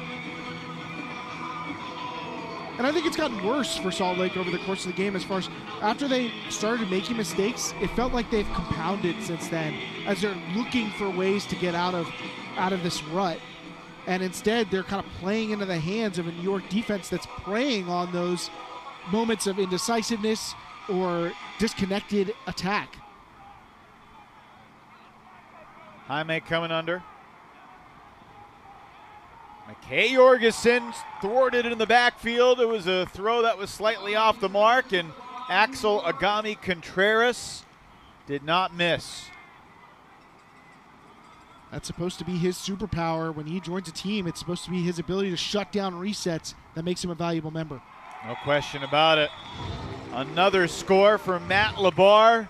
Another assist for Marquez Brownlee. And another tough possession for the Salt Lake Shred offense, as they now trail by 9 scores here in the Northeast. Not going to be a fun tape review session for the Shred. This is worse than the championship game. I agree. I mean, they settled in after some early mistakes. And that's just great defense in the reset space. And you can't stop a team when you're giving up turnovers within 20 yards of the attacking end zone. And that's at least 3 different times we've seen New York generate those short field turnovers at the point of attack, in the reset space, getting hand blocks. I mean, Salt Lake has largely not been able to get out of their own way, but New York's certainly not helping them take that step aside to open up the door for the offense. Some excellent pulls from New York today as well.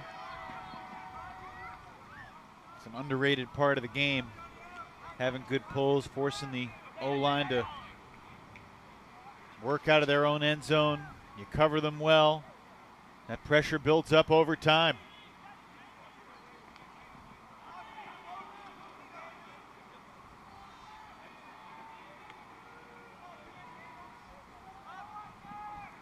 That's the 5th turnover of the game thrown by Grant Lindsley, and New York leads by 10. Haberfield brings it in. Very unusual performance from Lindsley. I mean, he was a key piece for them. He was the guy that was holding things together for them last year at championship weekend. I mean, the veteran, he comes in, playing with the kids, and just not his day.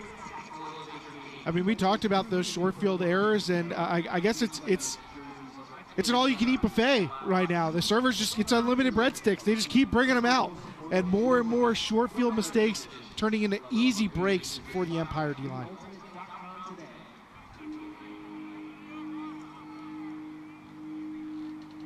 Impressive stuff from New York in their home blacks. And all of a sudden, regardless of how the seeding finishes up, whether or not Boston can take care of business and win by enough goals to try to take that 1 seed. Circle New York hosting DC here in Hartford 3 weeks from today as a huge game. I mean, that last weekend of the season includes New York, DC. It includes Carolina, Atlanta. Boston has a doubleheader road trip to Toronto and Montreal, so those are going to be must-win games for the Glory to try to get the 1 seed. Obviously, New York still has to go to Minnesota before then, and the wind chill, I think, at least in my mind personally, have risen from best team in the Central to legitimate championship contender with their depth and athleticism and the things Matt Rader has added to their team, etc. This is sloppy at best. LaRue picks it up for the Shred defense. 0 point, obviously, for Salt Lake.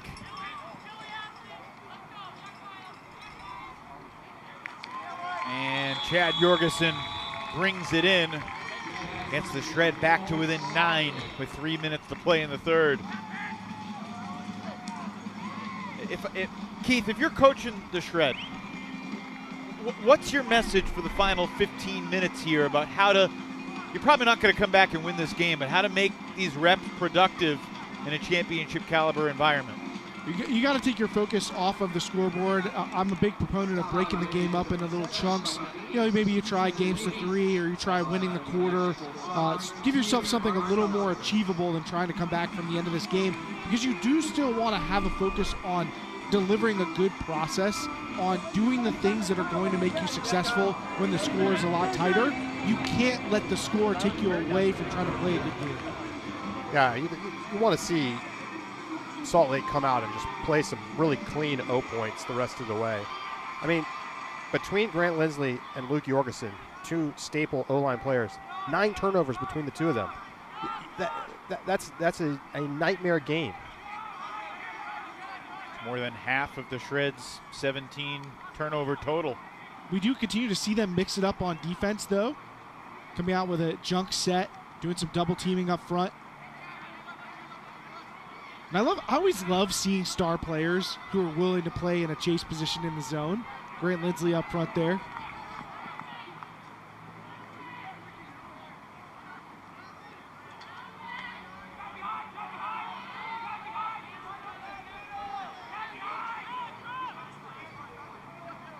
Empire offense has been just about perfect here in the second half. Really, since the end of the first quarter, New York has been very, very, very good offensively. 20-10 with 2 minutes to play in the third.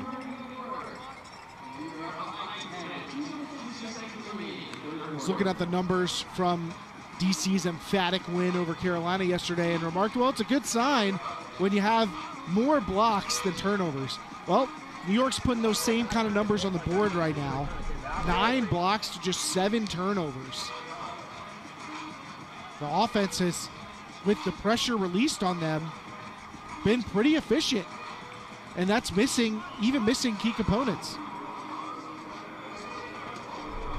Where do y'all feel Boston fits into the DC-New York conversation in the East as we get to the nitty-gritty of the season? I think they've shown that their offense is stingy enough that they could absolutely be the qualifier. I know that you kind of think back over the last 2-3 seasons, what we've seen from New York and DC, and I certainly wouldn't blame you if you said those teams are going to be the favorites in the postseason. But Boston, I think, showed us something when they were able to go into New York and get a win with a very efficient O-line performance as the Shred turned it over again. Angelo Olchese gets his hand in the passing lane, his second block of the season.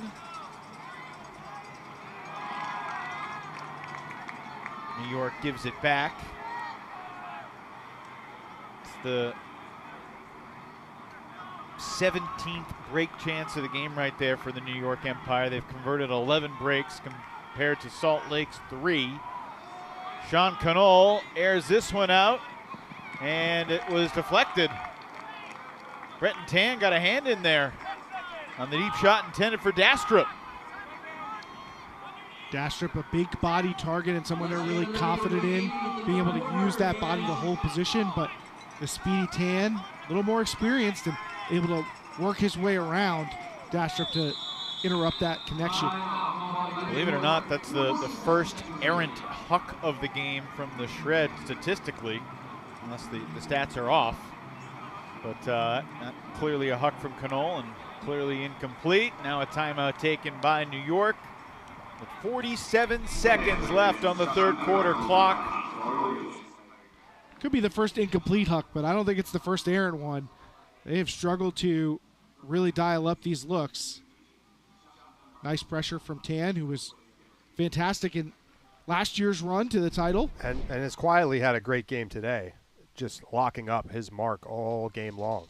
I want to go back to Boston because I am one of the people Charlie's talking about. I want to see this team prove it. There's just too many instances in which we've seen Boston go into the big game and despite all the talent on the team, not deliver. So I want to see them prove it. I will say in their favor, though, and this was a stat pointed out from the New York Empire's Dan Hilton, there are very few teams that are doing what the Empire is doing defensively right now. Only 5 teams in the history of the league have allowed fewer than 17 scores per game during a season, and the Glory are giving up just 13.8 goals per game right now. So they are on a record-setting pace to be one of the best defensive teams in the regular season that we've ever seen.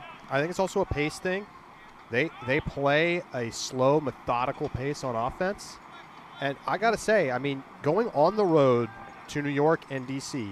in the same weekend and coming away with wins, that is, no other team in the league is doing that.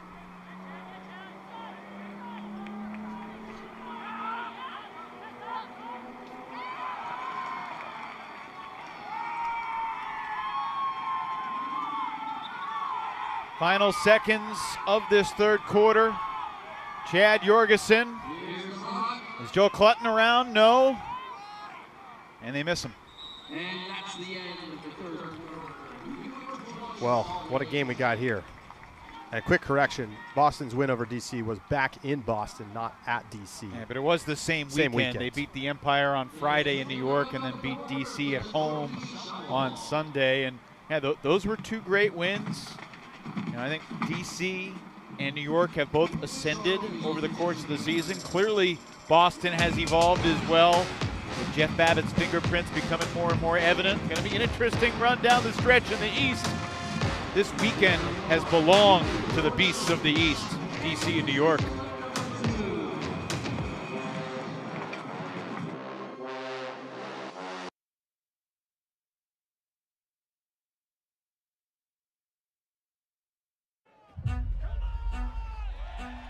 Oh, he's getting the crowd going. Are you kidding me? You are kidding me! Holy smokes! Was there any doubt? Was there any doubt? This is going to be the game.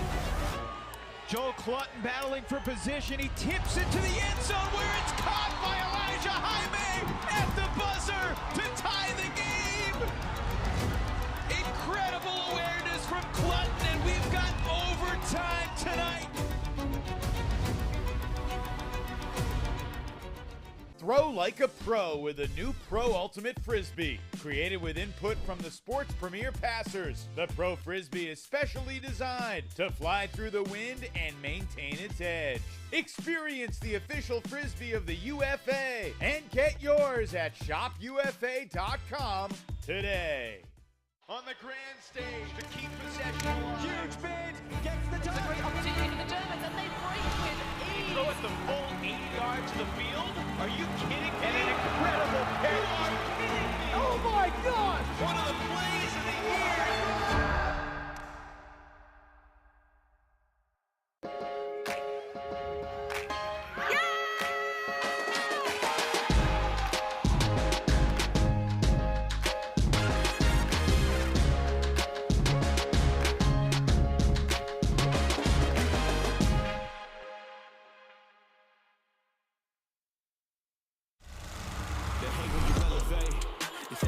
'cause I'm handing them out, yeah, I had to go delegate. It feel like I'm floating, I'm lost in the moment, I swear I could levitate. They never believed that I would really fly, I had to go demonstrate. I had to set them straight. They hate when you elevate.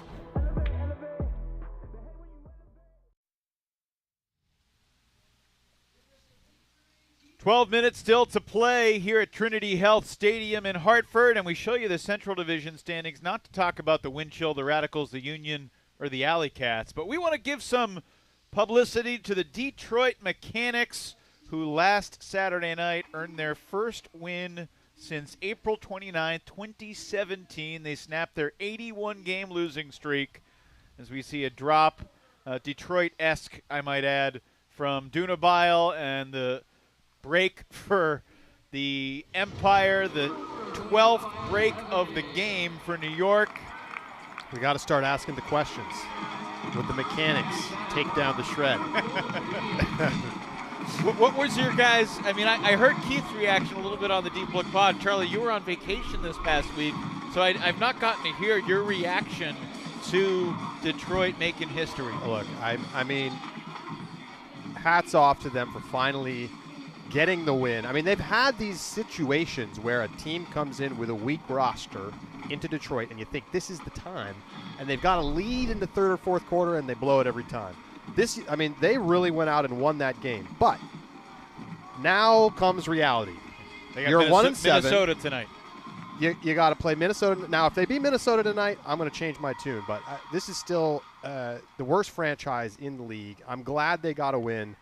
But now you got to start thinking about how do we become a playoff team, or at least get 2 wins in a season.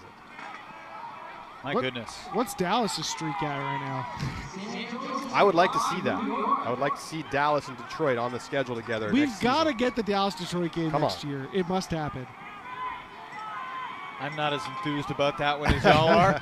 Maybe you guys. No, you have to go. You have to go on the road and call that by yourself. No, I think you two, the deep look duo, going deep on Detroit and Dallas. Salt Lake with a little defensive energy to earn possession back there. Well, I think we're deep bench territory at this point. It's interesting because you want to get your guys good reps, but it's a good chance to get some of those players into the game and give them the learning experience and keep everybody else safe. You want to make sure you don't expose players to actual potential injury. Ben Field airs that one out, and it's knocked down by Jonas, who continues his solid breakout day. I think we've seen probably still just one good huck from Salt Lake in this game, that Jordan Kerr shot up this near sideline. But credit to a New York defense, and Sam Jonas is a big part of that has come out and really executed the game plan. If I give y'all Detroit plus 9.5, are you banging the Mechanix tonight at home against Minnesota? No. I think they're gonna phone it in after their huge win. I kind of agree that there's a letdown coming. I do think they're capable, though. I think they've shown that they can play a little tighter. No more double-digit lines. You can watch that game live exclusively on watchufa.tv. I will say the narrative I feel like that's escaping everybody is what's going on in Pittsburgh. They're in the midst of racing for a playoff chance, and they phone in a game to DC or to Detroit, what should be a freebie. They made the Mechanix look like the breeze and flustered us all. Only 13 turns in that game. DC-esque for Detroit. Big games for Jake Felton, Terry Gaither. Jonas feeling it a little too much there as Chad Jorgensen easily intercepts. I just really wonder what Salt Lake's going to be thinking about after this game because, this loss doesn't mean that much to them in their season. It's out of division. They're still the team to beat in the West. I like what I've seen from them for most of this season. But how do you bounce back from this? What do you do when you go into the tape room and look at this game? Because it's not just one player or one instance. I mean, it's been a whole game of bad mistakes on offense. Right on cue. And it's difficult to sit down and analyze when all you have is what didn't work. Because then you're at the drawing board still trying to figure it out what the answer to the question is. Timeout taken by the Empire. Portland is the next two opponents for Salt Lake. They have the Nitro at home next week, and then they go to the Pacific Northwest the following week. By the way, here's how it ended. 2,611 days in between victories. The streak came to a close this past Saturday night, and it was party time in Hudsonville. I always thought they were going to win some, 1 point, sneak it out, barely hang on. No, they blew the doors off Pittsburgh. And the Thunderbirds could still make the playoffs. Yeah, they had won 4 of their previous 5. It was really shocking. Yeah, but keep your eye on Jake Felton. I mean, he just won our Rookie of the Year in Division III in the men's division after this college season. Davenport. He's playing at Davenport, an up-and-coming Division III power. I mean, could they help supply the talent that Detroit has been missing over these past few years? They haven't really been able to grow up a lot of talent. Maybe this could provide the infrastructure to, maybe not vault them into championship contention, but at least give them some W's not each be year. A free win for teams playing with a half roster on the road. And it's much different than what we've seen from them bringing in the Mechanix and the Johnny Mansfield for a game here or two. You need something sustainable. I mean, certainly that's been a part of what powered this Salt Lake team to rise. This is not the first Salt Lake franchise in league history, but it's a lot more successful than the previous one, and in part because they've been built by homegrown talent, by a stable infrastructure. And the Salt Lake Lions had a really nice ambiance in their facility with beautiful mountains in the background and cool jerseys, and that was about it. Great athleticism from LaRue, but it's kept alive by Elliot Chartok. It's felt like that kind of night for Salt Lake, or that kind of afternoon. Is there enough float? No. Did we get a whistle before the throw? Elliot and LaRue were banging each other back and forth. And I think a whistle did come before the throw, which is going to turn out to be a gift for the Empire because they're going to retain possession. Whistle before that throw. you had like a bingo card of everything that could go wrong, and what are we getting, an integrity rule? Elliot Chartok, a player who I think has been given an opportunity to really step up with Ryan Osgar no longer with the team. I think he's taken on a lot of the difficult throwing assignments for New York and is a key figure in their ability to contend for a title this year. I agree with you, Keith. He's played really well lately. He's always, had a big role when it comes to touches, but in terms of high leverage throws, those have more been taken by Osgar and Williams. Chartok forced into my goodness. It's disorienting at this point. Like, who are these guys and what do they do with the Salt Lake Shred? You asked me earlier about what am I talking about if I'm in the huddle, if I'm the Shred coaches. Sometimes it feels like nothing can go right on offense. You can't execute, you're making drops. And to me, one of the things you do is you turn the focus to defense. Let's apply as much energy and focus to being a great defensive team. Let that spark our offense, which right now is just out of sorts. The offense will come back to us if we can play great defense. And that is the part that's concerned me about Salt Lake over the course of this game, is not so much the offense. You know that this team can play good offense. We've had far too much evidence that this Salt Lake O-line, with this group of personnel, can play great offense. But what has gone on with their defense after the turn? Yeah, it's been an all-around terrible showing for Salt Lake. And I asked Bryce Merrill earlier this week, what do you tell your guys? I mean, is this a must-win game? Is this a spot that you feel like you have to win, even though like in the standing it doesn't mean that much? And he said, yeah, individually we want to see guys show that they can go out there and win these matchups in a contest of this magnitude, and that hasn't happened. And not only that, but they've looked very uncomfortable against a saggy force middle defense, and they haven't really adjusted to it at any point. And then that's compounded into drops and reset turnovers and other things. But it's all kind of stemmed from that initial inability to work to the outside and move the disc laterally. And I think teams around the West are going to be watching this tape to say, hey, maybe we have some things to try on defense against this Shred team. Salt Lake's been broken 13 times now. That last point lasted nearly 6 minutes. I think both teams are probably okay with, just to finish this one up. Lindsley looking for Rusnagel. Yes. Too little, too late. Shred back with an 11. That's the start of the comeback. Well, Lindsley and Rusnagel, similar aesthetics, might as well connect. And we've been saying that they have not been able to hit on these deep looks, and there, Lindsley, with his best look of the game, finds the former Nashville Night Watch member, Rusnagel, for the score. You think that you think New York's going to feel as much on the road the next time they're here at Trinity Health Stadium? I think they are enjoying themselves today.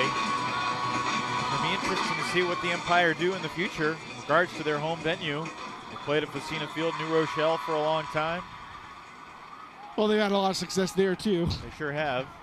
It's not the most convenient place for fans in New York City, but of course, neither is Hartford, Connecticut. So it's a tricky needle to thread for the Empire organization to try to find the right size stadium, local for their fans. Or you could just become the Connecticut Empire. They're trying to bring those Constitution fans back to the fold. I'm here for Constitution throwback jersey night. Haberfield has looked comfortable today in an Empire jersey. Keith, I want to ask you, do you feel like New York is still the team to beat in the league as we head towards the playoffs? Just the East? Sure. Maybe we can start with the East. I think the closer we get to the postseason, the more the answer is yes, because it's going to put in perspective who this team is. And when you get out there, yeah, they've got 3 losses on the ledger, but when you're on the line and you see standing across from you Jack Williams and Ben Yacht, you're not thinking about the 3 losses. You're thinking about this is the New York Empire. This is the team that has defined the UFA for the past few seasons. And I think it's the benchmark by which other teams mark themselves still. Yeah, I agree with you on that, Keith. I mean, I think it's hard to overlook what they've done. Now, if DC comes to Hartford and wins on July 20th, that obviously shifts, especially if DC could run the table and get that 1 seed. I know that internally New York feels really good about the matchup. They feel like they had a chance to win with a weak roster down at DC. Dunabile runs down that flick hook from Moonga, 23-12. And so I think they feel like they're going to win that game maybe comfortably. They haven't lost to DC in New York in a long time. Another nice deep look for Salt Lake, and finally putting some stuff on tape that's going to make you feel good. And then to your question that you posed and I interrupted, I mean, from the whole league perspective, I mean, Atlanta is the team. Sure. We'll also get to see directly 2 weeks from now how New York looks against the Minnesota team on the road. But Atlanta already has beaten New York this year. They look pretty good doing it. And how about that? New York is going to play the top team in every division this season. So they're going to be battle tested. You know, if they go on the road and take care of business against Minnesota and their defense looks anything like it does tonight, I think you have to start saying, okay, you know, what we saw early in this season was them kind of figuring things out, and they did not have a good defensive performance at all against the hustle. And, you know, they were missing a couple of guys, but it's excuses. Yeah. And so the thing is, you know, if New York and Atlanta meet again, let's say a championship weekend. That's a Callahan for Elijah Jaime. That reminiscent of the Atlanta game when it bounced off Chartock's hands. This is Charles Weinberg becoming a member of the Shred for that possession, shaking hands with Kyle Weinberg. And with incidentally with a former Hustle player, Elijah Jaime coming down with the interception. A rare bright spot for the Shred. Technically a Callahan thrown by Elliot Chartock. Connections abound. But back to your point about the other contenders in the league. I mean, you know, I came into the season really high on the wind chill after what we saw from them last year with all the continuity on the roster, with some of the new pieces they're bringing in. And I think this hasn't necessarily been the most convincing regular season, but the record speaks pretty highly. And if they win the Central, which I think they're certainly in position to do, I think that they could be a team that gets overlooked going into championship weekend. You know, the thing about the wind chill, you know, they lose that early game to the Thunderbirds, their only loss of the season. They are so much better when they get all their college players onto the roster.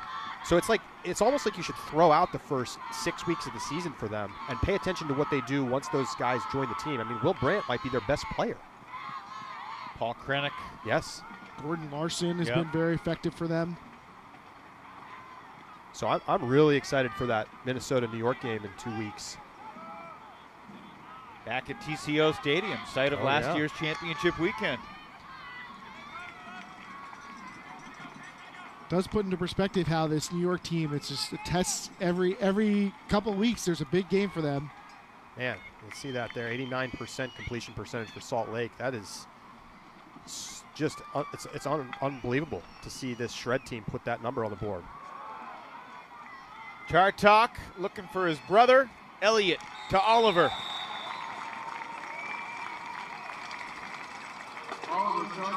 Well, Salt Lake is going to have lots to work on after this weekend. And I think, you know, we heard Bryce Merrill say it was maybe a little bit of a blessing in disguise to lose to Colorado. I think this is not a disguised blessing. I think this is like wake-up call territory for a team that largely gets to just outclass their opponents in the West. But if you want to come out and succeed at championship weekend, you have got to be better. Salt Lake has, in their history, only 2 games in which they've completed under 90% of their passes, and those are both wins over San Diego. One of them was a playoff game 2 years ago that was really, really windy. Well, there's some bizarre symmetry in terms of championship rematches in the regular season. I said at the top of the show, this is just the second time we've seen the teams that met in the championship game meet in the ensuing regular season. So the last time was a 2018 interdivisional matchup between the Toronto Rush and the San Francisco Flamethrowers, when Toronto went to the Bay Area and won 28-18 after they lost to Grant Lindsley and the San Francisco Flamethrowers. Antoine Davis was on that San Francisco team as well. 30-29 in the highest, one of the highest scoring championship games of all time in Montreal, 2017. That was a great game. Yeah, I remember you and I did a pregame podcast the day. That's right. Friday before championship weekend started, talking about Andrew Carroll and Mark Lloyd and all that needed to go right for the Rush, and then the next night they delivered the epic comeback against the Dallas Roughnecks. That was a really fun championship weekend. It was. Montreal, great Ultimate City. Get some poutine after calling the semis. I mean, what could you want more than that? I'll tell you what, Marquez Brownlee is showing you why he got picked for the USA national team, as he, of course, misses the catch. I think he's thrower error. He's had a bit of a rocky season, to my opinion, and I think it's part of why we've seen struggles. But Jordan Kerr inside backhand, absolutely obliterated by Breton Tan. The umpire's still trending to have more blocks than turnovers in this game. O-line is a 73% conversion rate versus their 59% average this season.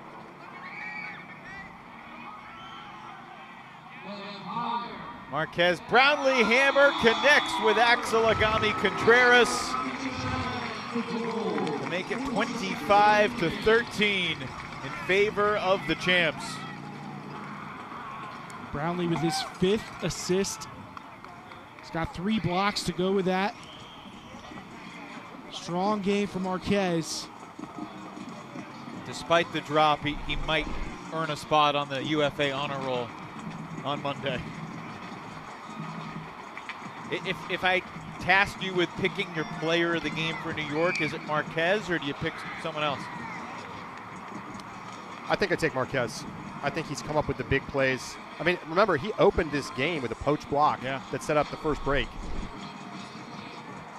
And, I mean, I think the numbers speak for themselves. What a day. You know, if you have 5 assists on the D-line, things are going well.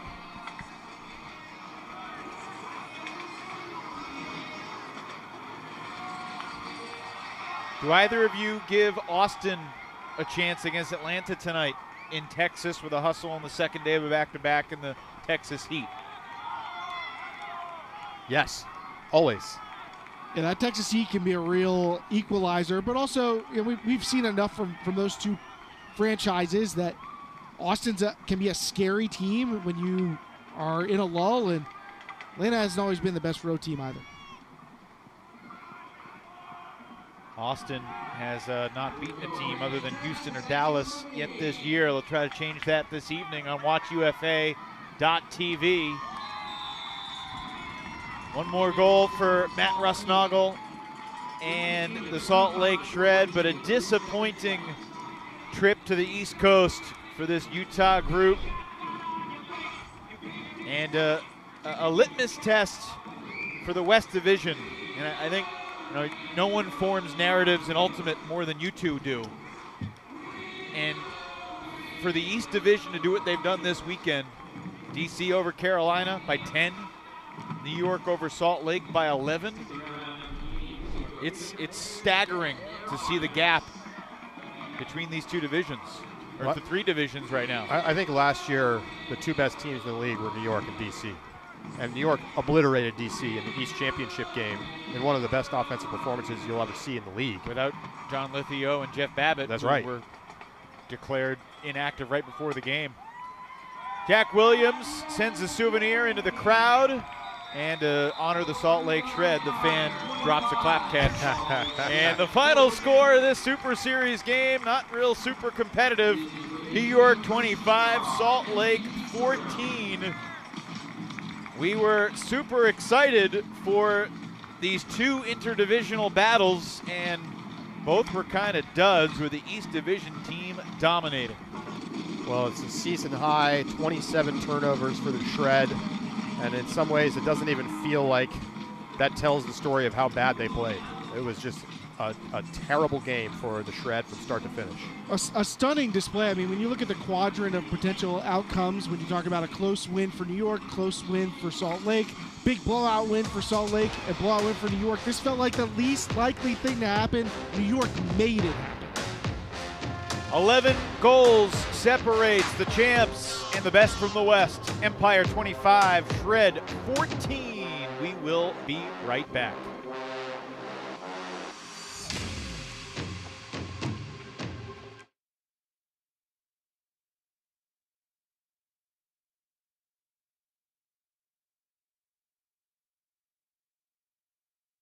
My first few years of college, I threw every single day. Of course you want to be a champion. Of course you want to be working toward winning titles.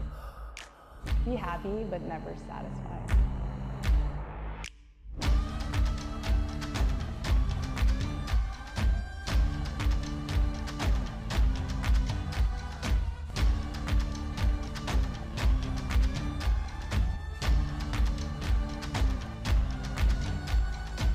Better than ever.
Final score, 25-14 for the New York Empire, and for this game free for all fans to watch on YouTube. It feels appropriate that Marquez Brownlee, the biggest ultimate star on this platform, is our star of the game. Marquez Brownlee joins us now. He's got his own line of shoes, supported by many in attendance. Marquez, congrats on the win today. What a performance from you and your team, and it started obviously on the very first point of the game. How did that opening block and quick dish for the score set the tone for you guys here today? It just meant we did our homework. We had a good game plan from the coaches. We knew what we were going to look for. We knew what they were going to look for. So the fact that they looked for it right away and we took advantage was great. Set the tone. Yeah, I mean, what would you say was the real key to taking them out of their offensive rhythm? I mean, this has been one of the better offensive teams in the league, and they got absolutely nothing going today. What was working so well for your D-line? I mean, again, we watched a lot of footage. They are a very decisive early throwing team, which is hard to guard, but when you know what they're looking for and you get in the right spots, you kind of make them second guess it and slow down. So we control the tempo that way. Obviously, this year has come with some more losses than what you might be used to, but come out here and you get a big win against this visiting team. What does it mean to go out and get the success? Could this be a turning point in the season for the team? I don't want to put too much emphasis on it, but I do feel like we kind of flipped a switch. Feels like our playoffs are starting kind of now. If you talk to anybody else on the team, it feels like playoff mode is kind of underway.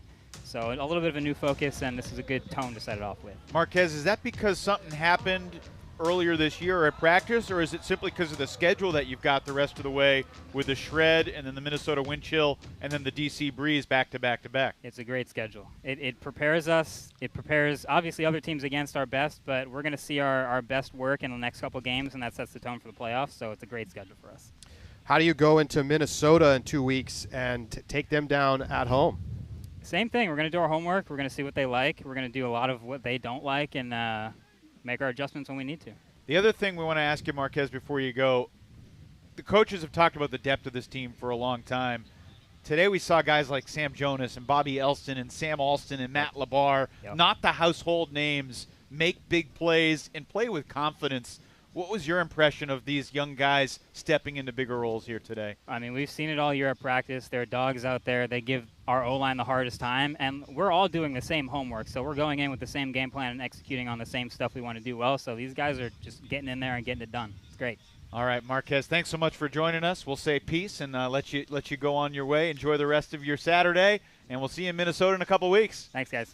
Marquez Brownlee, victorious with 5 assists and 3 blocks today. Quick final thoughts, Keith and Charlie, as New York dominates and Salt Lake shows that there's a lot of room for growth.